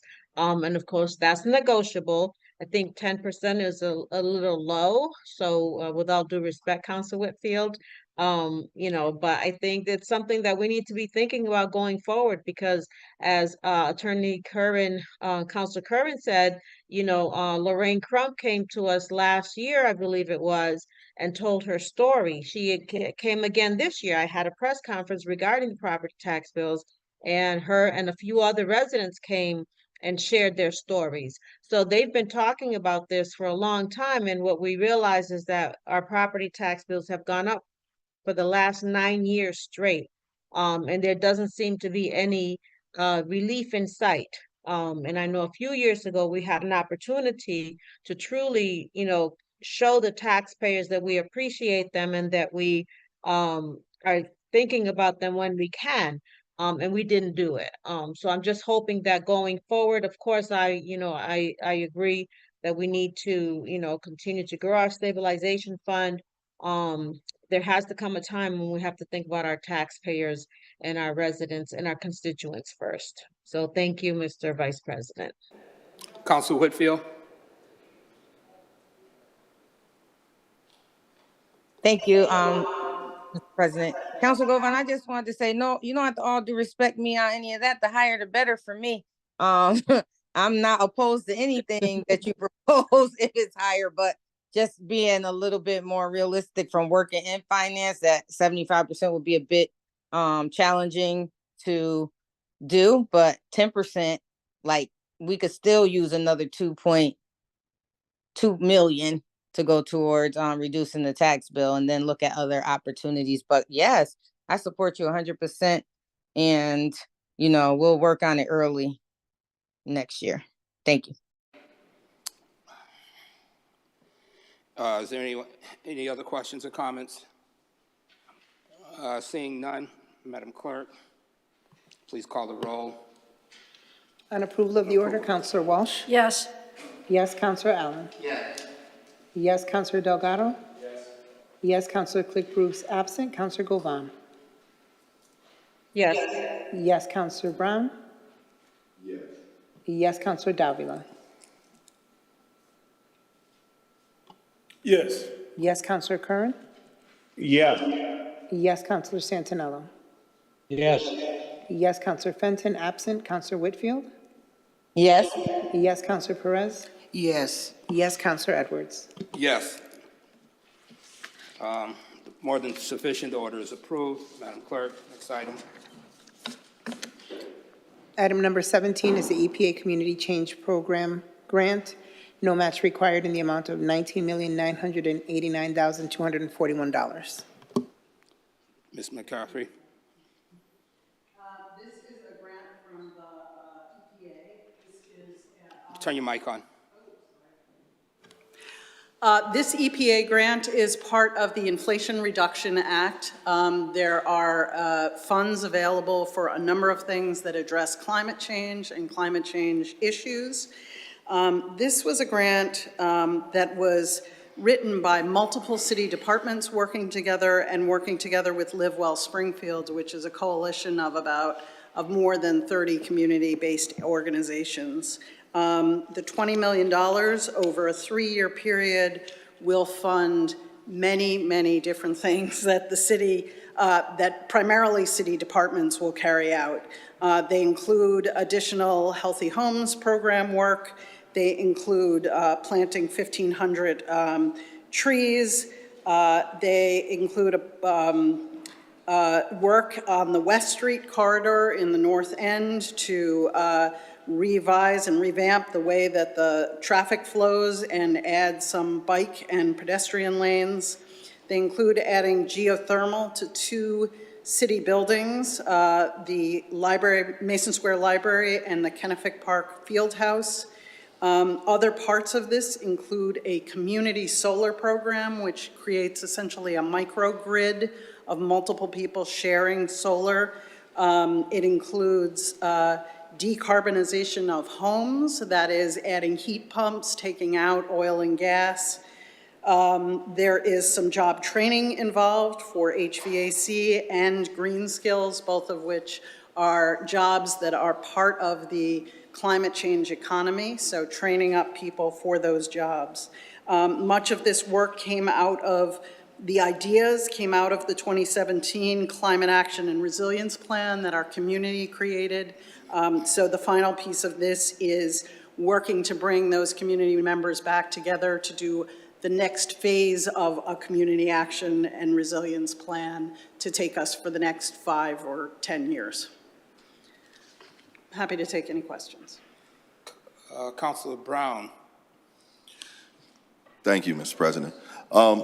One thing I always, I definitely, this is something that's big and huge. It's just, I'm always curious as far as why the city doesn't gauge. So say when we get into clean energy and even, I love the fact of solar, with Eversource power just keep increasing and energy keep increasing.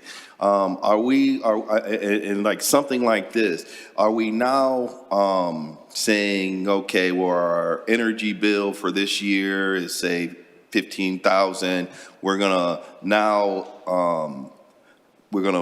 put money towards solar and lower that energy bill and lower. Are we looking to be more efficient? Do we have someone who's actually tracking our efficient? Because you're saying this would definitely help. I'm just. So the answer to that is yes. That was actually something that Pat Sullivan did a lot of work around, but the work is continuing after Pat. There were a lot of plans about how we decarbonize and make more efficient city buildings to, in fact, reduce the city's reliance. Much of this work brings that out into the community, so it means the solar and some of the retrofit of houses is bringing it to community residents to bring down their energy costs and to enable them to be part of addressing climate change as well. So this one really has, while some of them are, I mentioned 2 city buildings, but a lot of this work is also private houses in the community. Thank you. Thank you, Jerry, for your work. Thank you. Councilor Whitfield? Okay, I'm sorry. Thank you, Mr. Chair. Jerry, I just want to say how proud I am of this grant. This is amazing work. It touches my personal life and my work life in so many ways, as far as advocacy, as far as getting even the workforce development. I'm working with HCC on another workforce development project. Even I got oil. And I know how expensive heat pumps and retrofitting a home is. Like, in so many ways, this is such an amazing grant. And I love Live Well Springfield. Work closely with Jessica in the community. Just really kudos to you, Jerry, all the departments that were involved. Live Well Springfield. This is big. This is big right here. And super proud of Springfield for getting this grant, and I believe you're working with STCC also. So I just really wanted to say that from the bottom of my heart. Like, I'm really feeling emotional about this one, and just really keep up the great work. But I do want to say we're the first in New England to get one of these community change grants. So it is really a big deal for Springfield. Yay, us. Councilor Delgado? I'm sorry. Oh. I just want to echo Councilor Whitfield's comments. I mean, I mentioned this earlier, but this is exciting because, not only is it a step forward in terms of, reducing the effects of climate change, right? But we're also, we talked about asthma rates earlier, right? And how much this stuff, and being somebody who grew up with asthma and knowing that Springfield has one of the largest asthma rates in the country, I think these moves and these steps forwards are huge for the health and wellness of our residents, and particularly our youth. On top of that, all the workforce stuff that you mentioned, staying up to date, especially with the needs that are out there, making sure that we are tapping into the skill sets of people within the city. But even the heat pump, I myself had oil, got rid of oil, got a heat pump, although I did a ton of research. I think there needs to be a lot more education done to explain it, and the thoughtfulness that you guys took in your approach on the solar piece, because you answered my question earlier about, because I know there's an increase in the electricity when you use heat pumps, but you guys did the work to make sure that you offset that potential impact with the solar piece. And just hearing the geothermal, pilot that you're going to be doing in Kennefic and the Mason Square Library. I mean, huge kudos to you guys, this huge opportunity. I'm excited to see how this, impacts the city. And it goes well with what we voted on earlier with the municipal aggregation of the electricity rate, right? So you're talking about saving dollars for our residents, particularly in some of these, in these neighborhoods that could really use it the most. So thank you and kudos to you. Councilor Allen? Did you have your hand up? We had a pretty robust discussion on this grant in the Finance Committee, and I mentioned that earlier, that wait till you see this grant coming at the end. This is I agree with Tracy and Jose. This is a tremendous opportunity to bring together a lot. Again, the Housing Department, in the middle of, before that we were talking about the Housing Department partnering with the police. This one, they partner with all the different climate and energy type parts of the city. This is a great opportunity, and amazing that we got this grant. It's $20 million, it's a 3-year grant. I encourage everybody to vote for it. It seems like something that puts us stepping towards the future a little bit. If you saw yesterday's paper, Sunday Republican, the lead story on the front page was what's the value of a tree? I think that was the question or something. It was an entire article written by our, our reporter over here. Tremendous job on the solar project that's being proposed and is going to start on by Alan Cooley. This stuff is, and I could tell you more about that if it was appropriate time for it, but this kind of stuff is all starting to come together in different places. So I think it's this grant that Jerry has presented to us tonight is a tremendous grant opportunity for us. And I hope everybody supports it. Councilor Govan. Thank you, Mr. Vice President. And I also want to thank Jerry for bringing this forward. I know Live Springfield well, and I'm excited about the possibilities that this grant is going to make in our city. And I'm so glad that the Climate Action Resiliency Plan is being put forward. As the chairperson of the Environmental and Sustainability Committee, I'm excited because this is exactly what I'm always talking about when I'm talking about save the trees. Who's going to speak for the trees? And I really want to thank the oh God, I forgot her name, the reporter that wrote that story regarding the trees, because this is something that, a lot of times we think about where we're going to get our oxygen from, and that's where we're going to get it from, the green stuff, So thank you, Jerry. Thank you, the entire city council for accepting this, because I know it's going to go forward. This is nothing but positive for the city of Springfield. So congratulations to all of us. Thank you. Councilor Perez. Wow, I remember when I first started as a city councilor, and my first task was being the former chair of the Climate Justice. And I will not go without saying to the Social Justice Committee, Stop the Pipeline, that I worked so closely. Many meetings that I attended, the people at Low Meadow being on our side and our team, many meetings that I went through the environmental protection, advocating for what we have today. The community was there all along advocating for this, so I am supporting this 100% because it pays out all those meetings that I went to Boston through the environmental community and working with the social justice, Stop the Pipeline, along with Live Well, and I'll be voting for it. Thank you. Councilor Whitfield.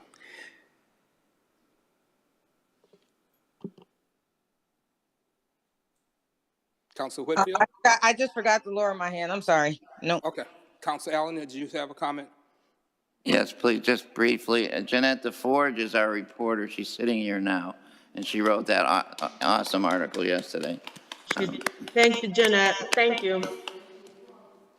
Are there any other questions or comments? Excuse me, might I add just one thing? In the thank yous for this, I just really want to give credit to Tina Quagliato Sullivan, who really found this opportunity and convinced us all to go after it. Yay, Tina, yay. Go, Tina. Seeing no more questions or comments, Madam Clerk, please call the roll of approval of the order. On approval of the grant, Grant, I'm sorry, please vote the grant. Councilor Walsh. Yes. Yes, Councilor Allen. Yes. Yes, Councilor Delgado. Yes. Yes, Councilor Click Bruce, absent. Councilor Govan. Yeah. Yes, Councilor Brown. Yes. Yes, Councilor Davila. Yes. Yes, Councilor Curran. Yes. Yes, Councilor Santinello.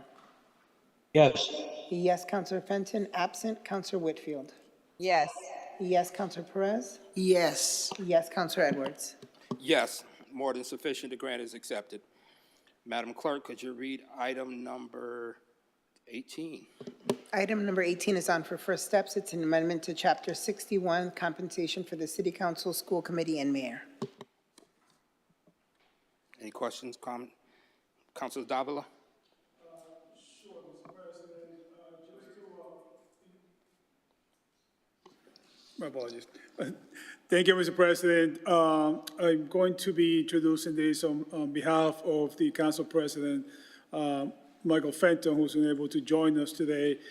This is an ordinance, an amendment to Chapter 61, Chapter Article 1, Section 61-1, and this is being sponsored by Councilor Fenton, myself, Councilor Davila, Councilor Walsh, and Councilor Whitfield. This is to addressing the compensation for all three elected bodies in the city, the mayor, city council, and the school committee. This is going to, as you may be aware, a little while back, about maybe 2 years at this point, the compensation was adjusted. However, there was 14 years that went by before that compensation was adjusted. What this is seeking to do is to put an end to the discussion by putting a cost of living adjustment, or COLA, in which is going to be attached, Mr. President, to the City of Springfield Retirement Board, what they said for the retiree, or 2% or lower. So it's capped at 2%. It cannot go more than 2%. And that's going to be the same for the mayor, the city council, and the school committee. It also asks that the president, at the time of the council, does receive an extra $500 in compensation for his services during the presidency. And as you are aware, this cannot go into effect now. We cannot do this in the city, so it will go into effect in 2026. What I do like about this proposal, as put forward by Councilor Fenton, is that it will put an end, and hopefully we could put this to rest for a very, very long time. Thank you, Mr. President. Any questions? This is for first step. Madam Clerk, would you like to call the roll? On passage of first steps, Councilor Walsh. Yes. Yes, Councilor Al. Yes. Yes, Councilor Delgado. No. No, Councilor Click Bruce absent. Councilor Govan. No. No, Councilor Brown. Yes. Yes, Councilor Davila. Yes. Yes, Councilor Curran. No. No, Councilor Santinello. No. No, Councilor Fenton, absent. Councilor Whitfield. Yes. Yes, Councilor Perez. No. No, Councilor Edwards. Yes. Madam Clerk, count. Not enough, Councilor. 6 Motion votes. fails. Madam Clerk, could you call item number 19? Item number 19 is an order amending Chapter 73, Article 2 of the revised ordinance of the City of Springfield as amended by deleting Article 2 and inserting a new Article 2. Councilor Davila. Thank you, Mr. President. This ordinance is being put forward by myself and Councilor Fenton. And what we're looking to do is amending Chapter 73, Article 2 of the city ordinances. Now, this came about after a committee of the whole that President Fenton had, in which we were discussing residency throughout the city of Springfield. In that committee, there were 2 points that I think they were very worthwhile discussing, and it was the time of the people have to move into the city. We have a government meeting, and in that meeting, it was discussed that the department heads are having a lot of trouble, a lot of pressure retaining people or their new employees finding housing period in the city in a 1-year term. Given the new state of the housing market in Springfield, it is, in my opinion, wise to expand this to 2-year, which is what the ordinance amendment is looking for, so that the people moving into the city will now have 2 years to find appropriate housing. And this will be retroactive going back to September 1st of 2023. Again, all this is looking for is we're changing the requirement from 1 year to 2 years. And that is what we're putting forward to, and I'm hoping that this can pass. Thank you, Mr. President. And this is also for first step. First step. Yeah, first step. Any questions? I have a question. Councilor Perez? So we are saying, just for point of clarification, that are we giving any employee that comes through the city, just for my own clarification, instead of moving into the city in a period of 1 year, we extending it to a 2-year period? Yes, 2-year period. I believe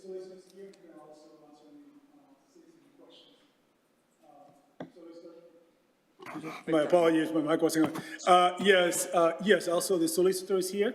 Maybe he can ask more specific questions. Solicitor, could you come up to the podium if you may, sir?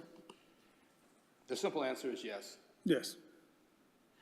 And I asked the question because the couple of meetings that I have attended, we were looking at the issue of extending applications for a year period or longer and still not having the qualified employees for the city in that term. So I would like to have more information and based on determining how I'm going to be voting. I don't know if any other information could be given at this point because I've been in the city council and all along this has been an issue more than 2 years. And I see more the directors of the city coming and saying we are not unable to find any employees that meet the qualifications and they're not willing to move. I think that I know it's first step, but I would like some more details information. Thank you, Mr. President. My understanding, if it passed first step, it automatically would go to the General Government Committee for consideration. Is that correct, Attorney? Is that passage of first step automatically sends it to General Government Committee for further consideration? Sure. Is that So could I continue, please? Sure. So, I'm sorry, for point of clarification, we're not saying yes to the 2-year term. It's just the first step. Yes, first step. And then we'll vote if yes or no for the second year, correct?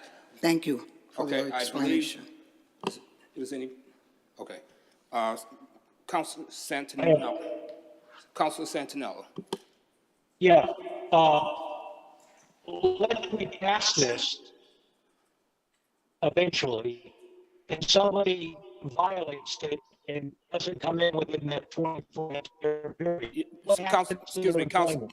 Councilor Santinello, can you try it again slowly? You're breaking up. I'm sorry. Hear me now.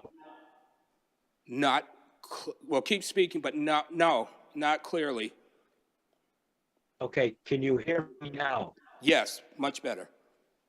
Okay. What happens if we pass this eventually and someone goes beyond that 24-month period? Are they terminated right away? The city solicitor, would you like to come to the mic and actually answer that question, please? If I may, Mr. President, I think was the question, what happens when the 24 months expires? Yes. It would be the same situation as the way the ordinance is read right now, which is if you fail within the 12 months to move into the city, you are hereby terminated by the city. So in this case, if somebody doesn't move in within 24 months, they would be terminated by the city.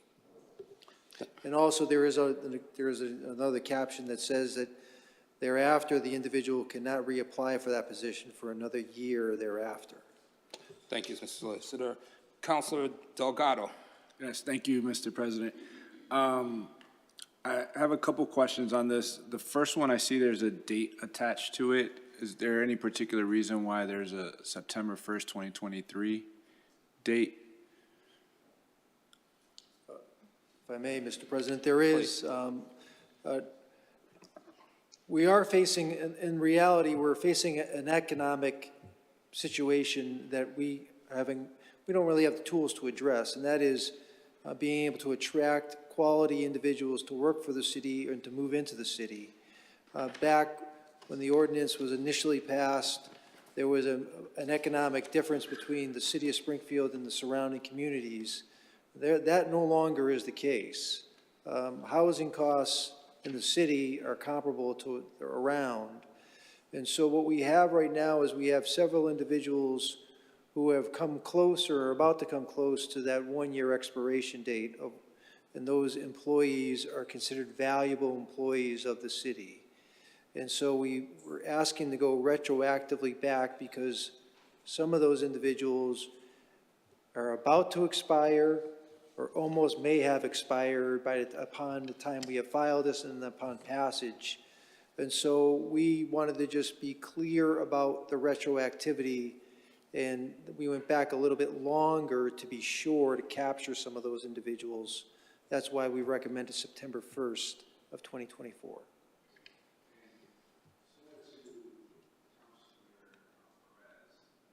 Sure. Similar to Councilor Perez, you know, I think the last time we did meet was a committee of the whole, but I haven't heard much from that discussion since then, and all of a sudden we're voting on it. And I understand that if we vote, this is a first step to go to the general government. But I guess I'm still kind of, you know, there's a lot of other things I want to hear, particularly around positions, right? Is it every single position? Is it certain technical skill positions?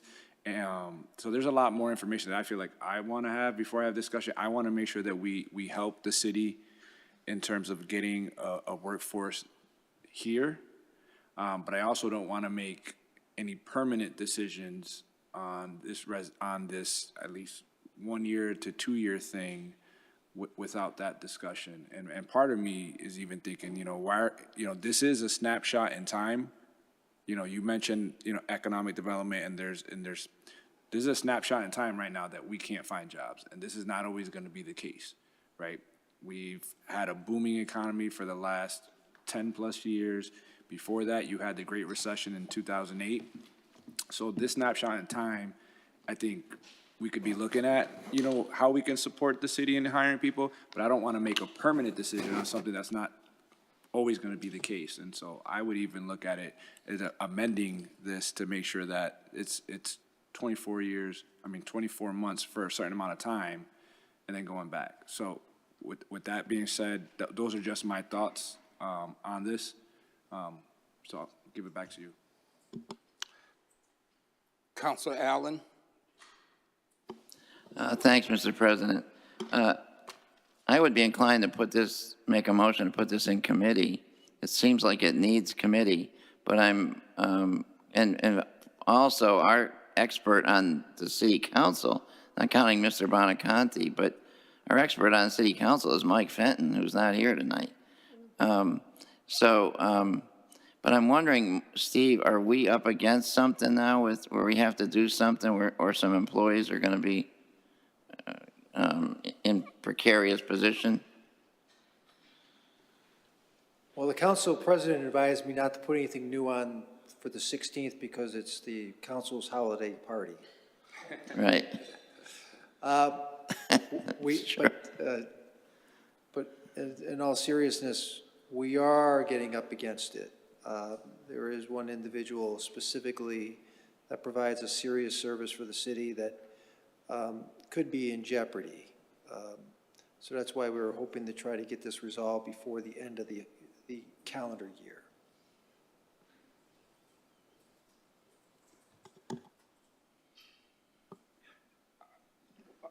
Yeah, I mean, I'm not sure Mike's going to be able to make a committee meeting this week, even when you put one on. You know, he's obviously got bigger things to deal with.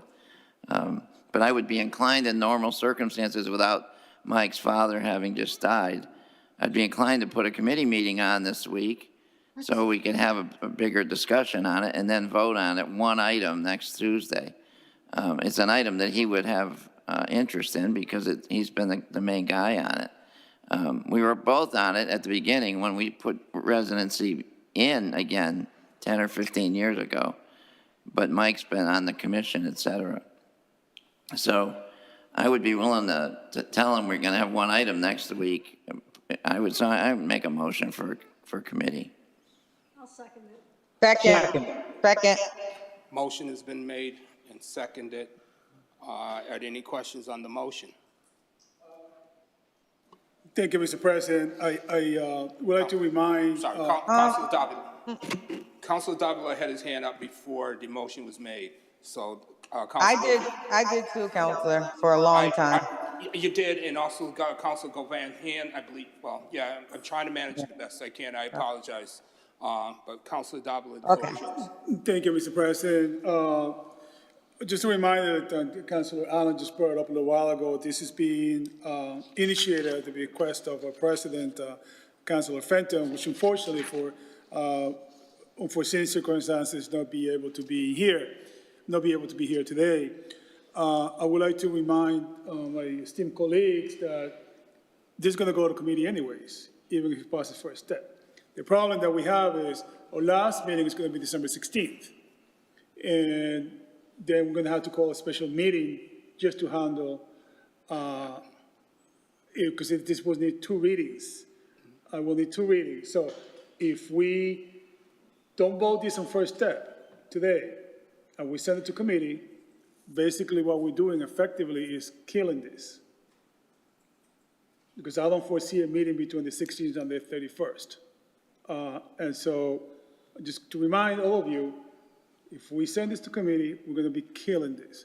And we're going to be, like the solicitor said, this applies to all employees, the retroactive of September 1st, 2023. And again, it's going to be giving people just 2 years to move in as opposed to 1. It applies to all employees. And we do have people, one thing that our department has told us is that they have people that are coming up to the deadline of 1 year. And if they don't move into the city by that time, they are going to be terminated. And as Councilor Delgado just said a little while ago, we're having challenges finding people to stay, to work here in the city. And I think that, in my humble opinion, we should vote first step on this, send it to committee. It's going to go to my committee anyways, and we'll have a meeting. And then, you know, at that time, if only your answers are not, if your only questions are not answered, then make your choice, yes or no. But let's pass first step. Let those people who are depending on their jobs, on part of actions, what we do today, have at least some hope. Again, this applies to everybody in the city of Springfield, the 2 years, and the retroactive is so that the people, the department heads can keep the employees that they have now, that they have invested time, effort, and training that they're going to be losing in a couple of weeks if we don't do something about this. Thank you, Mr. President. I'm going to, I I'm going to go to Councilor Whitfield. I'm going to go on the question, Councilor Whitfield, Councilor Govan, Councilor Perez, back to Councilor Allen. On the question, Councilor Whitfield. Thank you, Mr. President. So I have a little bit to say, but I can't just vote on something and I sympathize, oh my goodness, with Mike without bringing up anything. But I don't know that I agree with it for a couple of reasons. When I worked in City Hall, people went past their 1-year residency requirement all the time and nothing happened, was no notification. So I don't even know if this rule has really been enforced. So I don't really think I 100% believe that these individuals will be terminated in a week or 2. I don't know that I believe that. Secondly, I agree with Councilor Delgado because it is a season and it always changes. And then there will be, you know, probably city jobs that could have went to Springfield residents that are no longer available because they're non-Springfield residents. I would much rather see training for the jobs that really have problems hiring and get our own qualified individuals into those programs. And I think DPW does a bit of that, but I don't see other departments doing that. And I just don't know that I can vote for something I truly don't believe that I understand fully. So I agree with sending it to committee. Thank you. Councilor Govan.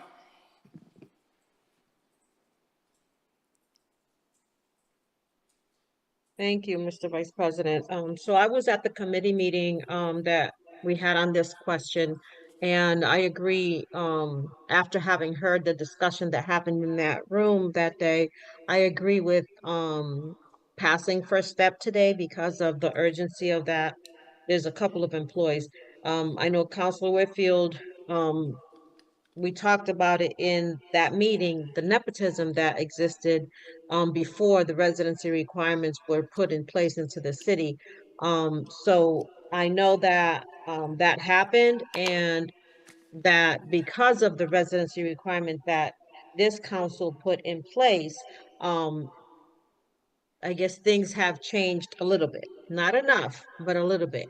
So, I'm hoping that maybe with this, because I know right now, and for me, this is like for current employees who have had a hard time finding housing in the city.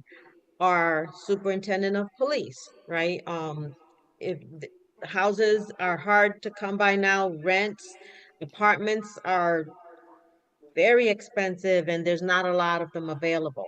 So I would, I guess, urge us to pass this first step, and then we need to continue talking about the residency and how we can help, the directors and the, department heads find a place to post available jobs, where our residents will see them, because right now I don't think that they're posting them in the right places. Because I know I've talked to a few people who live in our city, and I asked them, they're looking for jobs, and a human resources officer was looking for a job, and we had a human resources position in the city, and I said, well, did you see it? He said, no, I didn't see it. So I don't know where they're posting it. So I think those kind of conversations need to continue to happen. But for this one, I know as Counselor Fenton explained it to at that meeting, and we heard from a few department heads that were at the meeting. I think one of them was from the fire department and the other one was from the Parks Department. Um, that they do have a couple of employees who are getting ready to meet that deadline of 1 year, and they'll have to be fired, and they can't get their job back because there's a period that you can't reapply for the same job after you've been fired because of that reason. So I'm hoping that we can do this and then continue the conversation and continue to make what this council did. Maybe, I'm not sure how long ago the residency requirement was passed, but I continue to make that better for the residents in our city. So that's what I guess I would like to say. Thank you. Ms. Councilor Perez, followed by Councilor Allen. I just want to be clear, if we pass it to step one, that the 2 years, raising the 1 year to 2 year is going to be part of the condition of the compensation that we're going to have. And that's step one. Because I personally, I'm going to be very transparent. What changes from 1 year to 2 years is my concern. So if we're going to do this, let's do it right. It's not going to change a lot because the cost of living and finding houses in 24 months is not going to change. That's my only concern. If we pass it to step one, with the condition that we discussed, that 1 year to 2 year terms, that's the very concern that I have right now. Thank you, Mr. President. Councilor Allen, followed by Councilor Brown, followed by Councilor Whitfield on the question. So my main thing with I'm sorry, putting on the in, motion. Yeah, go ahead. My apologies. my main idea with making a motion for committee was to save the thing. If it's not going to save the thing, after Councilor Perez sounded like she wasn't sure she was going to vote for it. I'm not sure, you didn't say that, but that's how it sounded. I don't want to lose this thing, so whatever, I don't care if we go to committee or if we just vote first step tonight. Just want to save it so we don't lose employees, et cetera. So, but it's not, anyway, so that's my thoughts. You got other people, go ahead. Withdrawing your motion? I'm withdrawing my motion, yeah. Motion has been withdrawn. Councilor Brown, followed by Councilor Whitfield, followed by Councilor Davila.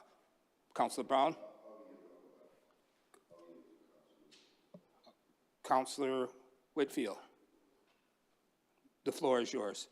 Oh, my hand was just up from the last time. I keep doing that. I'm sorry. No problem, thank you. Councilor Davila. Thank you, Councilor Brown. Thank you, Councilor Allen, for withdrawing your motion. I do, again, I make, of course, I'm making a commitment. I make commitments. I will have a meeting before Monday and Councilor Perez, we spend a lot of time at this meeting talking about this. And this is, I agree with you, this is an important matter. I do think that increasing it to 2 years is a sensitive thing to do, just to give them people. I'm trying not to lose the talent that we have. We do have several people that are coming up to that time. There's time, money, effort, training that is going to be going down the pipes in a few weeks. I will hold a meeting on this ASAP, so to air out the specific concerns. Again, this is going from 1 year to 2 years, and this is going to, again, if we don't pass first step today, we are killing this. We need to pass first step so that December 16, we can either say yes or no according to your belief and to your conscience, and you vote your conscience, but let's give these people the benefit of the doubt. More importantly, let's give the city the benefit of the doubt and retain the talent that we have. Thank you, Mr. President. Councilor Brown. Councilor Brown. Thank you, Mr. President. Councilor Delgado, followed by Councilor Walsh. This is definitely something that's needed. It seems like as a city body, we do have difficulty retaining and actually getting employment for our residents. One thing, and I do like this, what Councilor Davila is putting forward. I also would like to do a step forward. I know we can't do it now. I'll just mention it briefly. Councilor Delgado had said something before. I had an individual who is overly qualified as far as constructions and building houses and things like that. And they required him to have a bachelor's in order to do what construction workers would do, like inspections, like they whole different type of training. And I know Councilor Delgado, I don't want to speak for, but I know he was speaking about even adding something where the criteria would be lessened, because some of the jobs don't require a bachelor degree.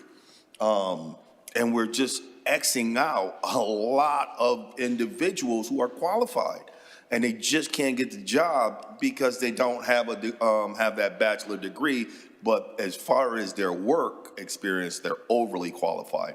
So I believe this is a step to fill in that gap. I just wanted to bring that to light also while we're speaking of it, because it is something also that is a concern. I mean, I think we have to do more and able to get certain citizens the ability to obtain city employment. Thank you.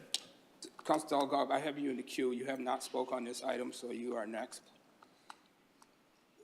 Oh, you did speak on this item. My point was, actually, Councilor Walsh, if you wouldn't mind, she hasn't spoken at all.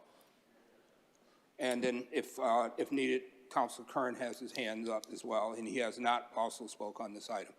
Councilor Walsh. Well, I just want to say I think that's a great idea that I've heard from Councilor Delgado and Councilor Brown. I'd be very happy to help you with that. I have a quick question for our city solicitor. Since you've been here all night, you might as well answer a few questions. Are any of these firings going to take place before the end of the year? My understanding is if the residency requirement is strictly enforced, the residency committee will be obligated to make that recommendation to the HR department. And that would be so the vote tonight is vital. Well, I think I gave a report to the residency committee last week explaining that this ordinance was filed with the city council. My sense was that they were waiting to hear what the council was going to do, but there was an urgency to hear from the council because of those a couple positions that are out there. Thank you. Makes me want to ask the question. Councilor Curran, followed by Councilor Delgado. Thank you, Mr. President. I just want, for the edification of my fellow colleagues, I just want to let everyone know my position, and I believe we should keep it at the 1 year. I do think if you extend it to 2 years, I mean, you're getting to the point where why even have the residency at all? I mean, if you, 1 year is a significant amount of time to rent an apartment or buy a home, even in today's current housing market. So I do feel strongly that residency should be, it's 1 year. And if an employee or prospective employee is looking to take employment in the city of Springfield, I mean, housing has to be a priority, and we need to make that abundantly clear. So I'm opposed to this measure. And I guess my question, I don't know if Councilor Whitfield would have the answer, or perhaps Solicitor Bonacani would have the answer. But how many employees like last year were fired because of this ordinance or in violation, or the last 2 or 3? Do we have a stat on that? I mean, I'm not aware of any currently, but I'm just kind of curious as to that.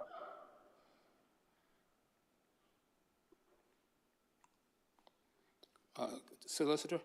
If I may, Mr. President, I don't believe anybody was, Councilor Curran. I know that there were letters, the residency committee sends out letters, I believe it's within 90 days of the year expiring to any employee in determining, because I know I had at least one employee in my department who then secured an apartment before the year's end. So I don't think anybody was technically fired. Thank you. Councilor Delgado, please. Again, I'm not opposed to having a discussion at the committee, and I appreciate your work, Councilor Davila, on trying to push us along, but I'm also not swayed easily when this is presented to us in December, right before the Christmas vacation break, and then you're trying to urge people because of that. Now you're putting it on our back when it's something that should have been handled before. This committee, this should have come to us months ago. We talked about this in the summer, and we heard nothing. And in that committee of the whole, I asked questions around specific positions. What type of positions were we struggling to get? And I got this blanket statement of, nobody wants to work for the city. I don't agree with that. I don't agree that nobody wants to work for the city. I think we have plenty of good people that want to work for the city. And what Councilor Brown was mentioning was, I'm proposing an ordinance to make sure that when we're hiring folks, that we're looking at the totality of their background and their experience. So it's called skills-based hiring. There are plenty of people that have plenty of years of experience on jobs, but yet are being told no because they lack a certain credential, right? And I think we shouldn't be automatically cutting people out for that. But to sit here and push us to try to vote for something now because of a sense of urgency now and put it on our backs, I don't agree with that. There was something earlier in the year that I think was very pressing, and we got it in the 12th hour, and you're continuing to push the city council. If you want to work with us and want us to look at stuff, stop giving it to us super late and then putting it on our backs. There are things, from what I understand, there are waivers. And you guys have that opportunity to look at that as well. So if you're that pressing of a position, you could be looking at those waiver potential. So that's where I'm at with it. I know you withdrew your motion, and I'm not trying to make this harder on the city, but I'm just not with this last minute, oh, you have to vote for it or the sky is going to fall mentality. So give this body the respect that it deserves and making sure that we're getting it in due time so that we can actually vet it properly. That's just the only thing that I want. Thank you. Sorry, yeah, I apologize. That's, if you wouldn't mind. Councilor, I also have Councilor Whitfield hand up. Is that, and so, but right now I'm gonna go to Councilor Perez. I see, Mr. Chair, Councilor Santinello has been trying to talk, but I don't think he has his hand feature available, so he hasn't spoken to the matter at all. But I don't think you can see him because you're trying to, multitask. Yes, I apologize. It's Yeah, he doesn't have access to his hand features, so it makes it more difficult to recognize him. But that being said, Councilor Perez has yielded the mic, and so Councilor Santinella, the floor is yours. Yeah, my concern here is that city employees had a year to come in and they're bumping up against that 1 year. And then if we change the rules now and make it 2 more years, that's 3 years they have to come back into the city. Is that not correct? No, I'm sorry. Solicitor, would you like to address that question? No, it would still be a maximum of 2 years. It'd be for any employee who was hired, it was from September 1 of 2023. Any employee from thereafter would have 2 years to move into the city. So there's still, no matter what, there's a 2-year maximum allowed from the date of hire. Okay, now what about the people that you just mentioned that were not terminated, that bumped up against that 1 year, but they were not terminated? Who are they? Counselor, I don't know what you mean by that. There's the couple employees that we're talking about now, is that the question? No, I think Councilor Delgado asked you about people that went beyond the 1 year but were never terminated. Yeah, is this the same group? I think, if I may, Mr. President, I think Councilor Curran asked the question as to who if made the anybody, comment. I think it was, I'm sorry, was it if anybody's Councilor been Curran? terminated, is that the question, if anybody's been terminated after the 1 year expiration? And Correct. I don't know of anybody, at least I don't know anybody. HR director would be much better positioned to answer that question, but I don't know of anybody. Okay, so where are those people? Where are those people in this whole process? Well, we have at least, I can say with assuredness that there is one employee that is due to expire at the end of this year. I don't know if there are 1 or 2 other employees that still met that standard, but the department head, Ash, was asking the subcommittee chair and the subcommittee members for consideration because it was a valuable employee that he did not want to lose. All right. Thank you. Okay, before I go any further, I'd just like to make everybody and put them on notice. We have a 10 o'clock shutdown. It is 9:53, so just be conscious of it because Yes. with any objection, we will cease at 10 o'clock. So my Councilor Perez. question from the beginning was, if we pass this to step 1, could we come back and discuss the issue of the 1 year to the 2 years? And if we make another decision to extend it longer or less, if that could happen at that time? That was my question from the beginning.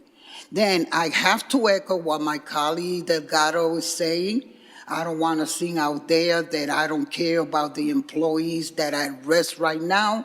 But I think if we bumping this back to 23, we should have started since then and have a list of the people that were going to be encountered, so that pressure will not come on me, because I don't want to see that I'm not empathizing or sympathizing with the employees of the city.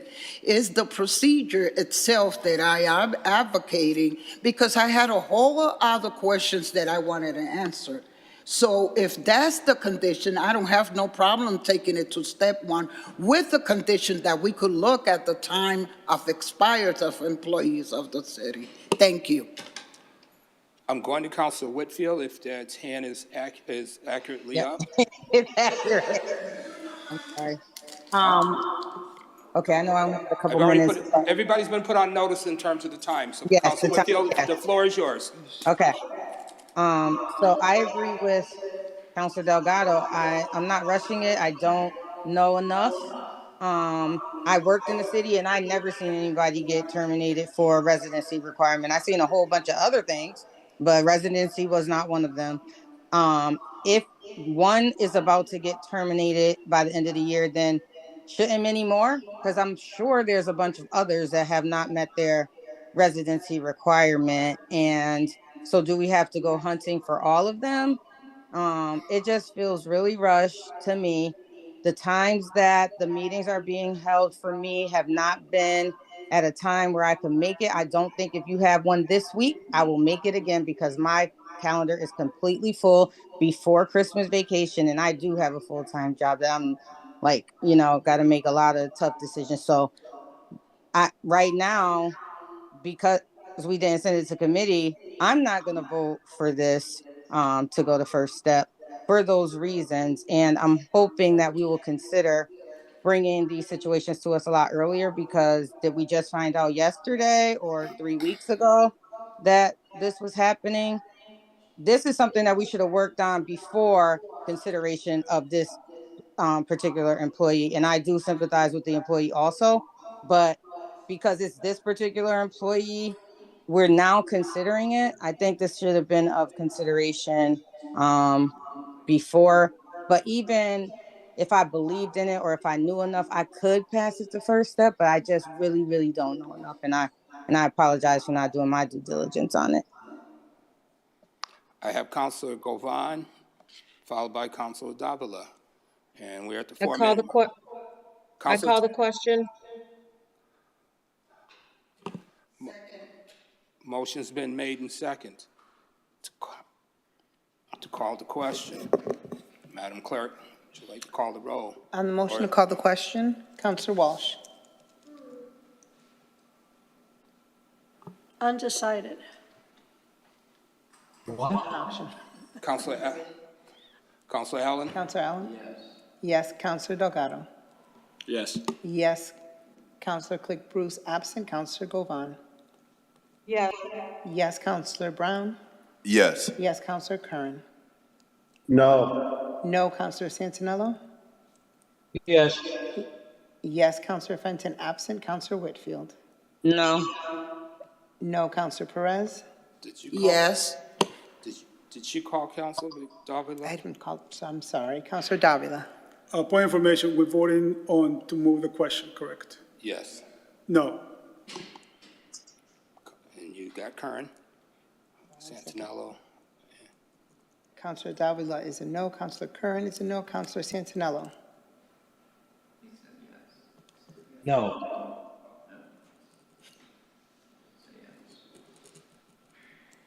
Counselor Fenton is absent.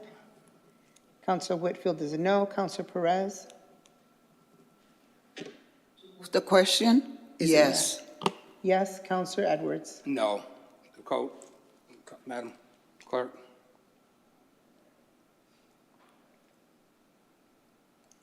And Counselor, it is failed. The motion failed. Motion fails.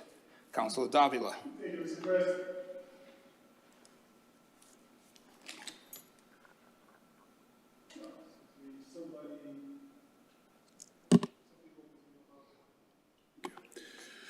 Thank you, Mr. President. Again, Councilor Perez, to address your concern, which you have said a couple times. I make my commitments, I keep my commitments. I will have a meeting to discuss this, of course, before the 16th. Again, we can pass first step today. We have the meeting, come in with your questions, and if you feel that we need to change the language about the retroactive, then we could do so at that time. But this is not just for one employee, just any employees out there that we don't know about, okay? So I don't want to personalize this, that this is only for one employee. I have explained already a couple of times that if we don't do this, we may lose, or we will lose talent, training, money, and I'm trying to make the city retain the talent that we have.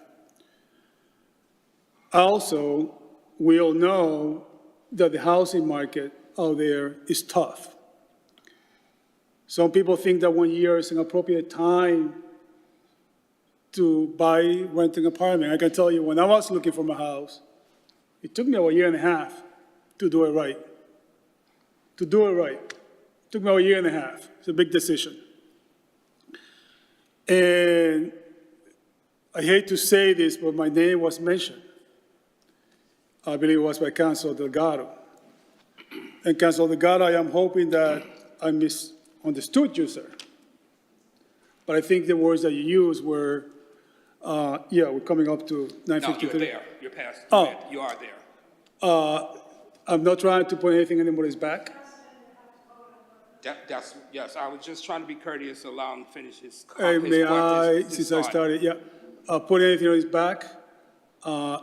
As we all have different things on the plate, this is when it came up now. So I do take objection with the inference that I'm doing this sneaky. Okay. Okay, if I just want to finish my sentence.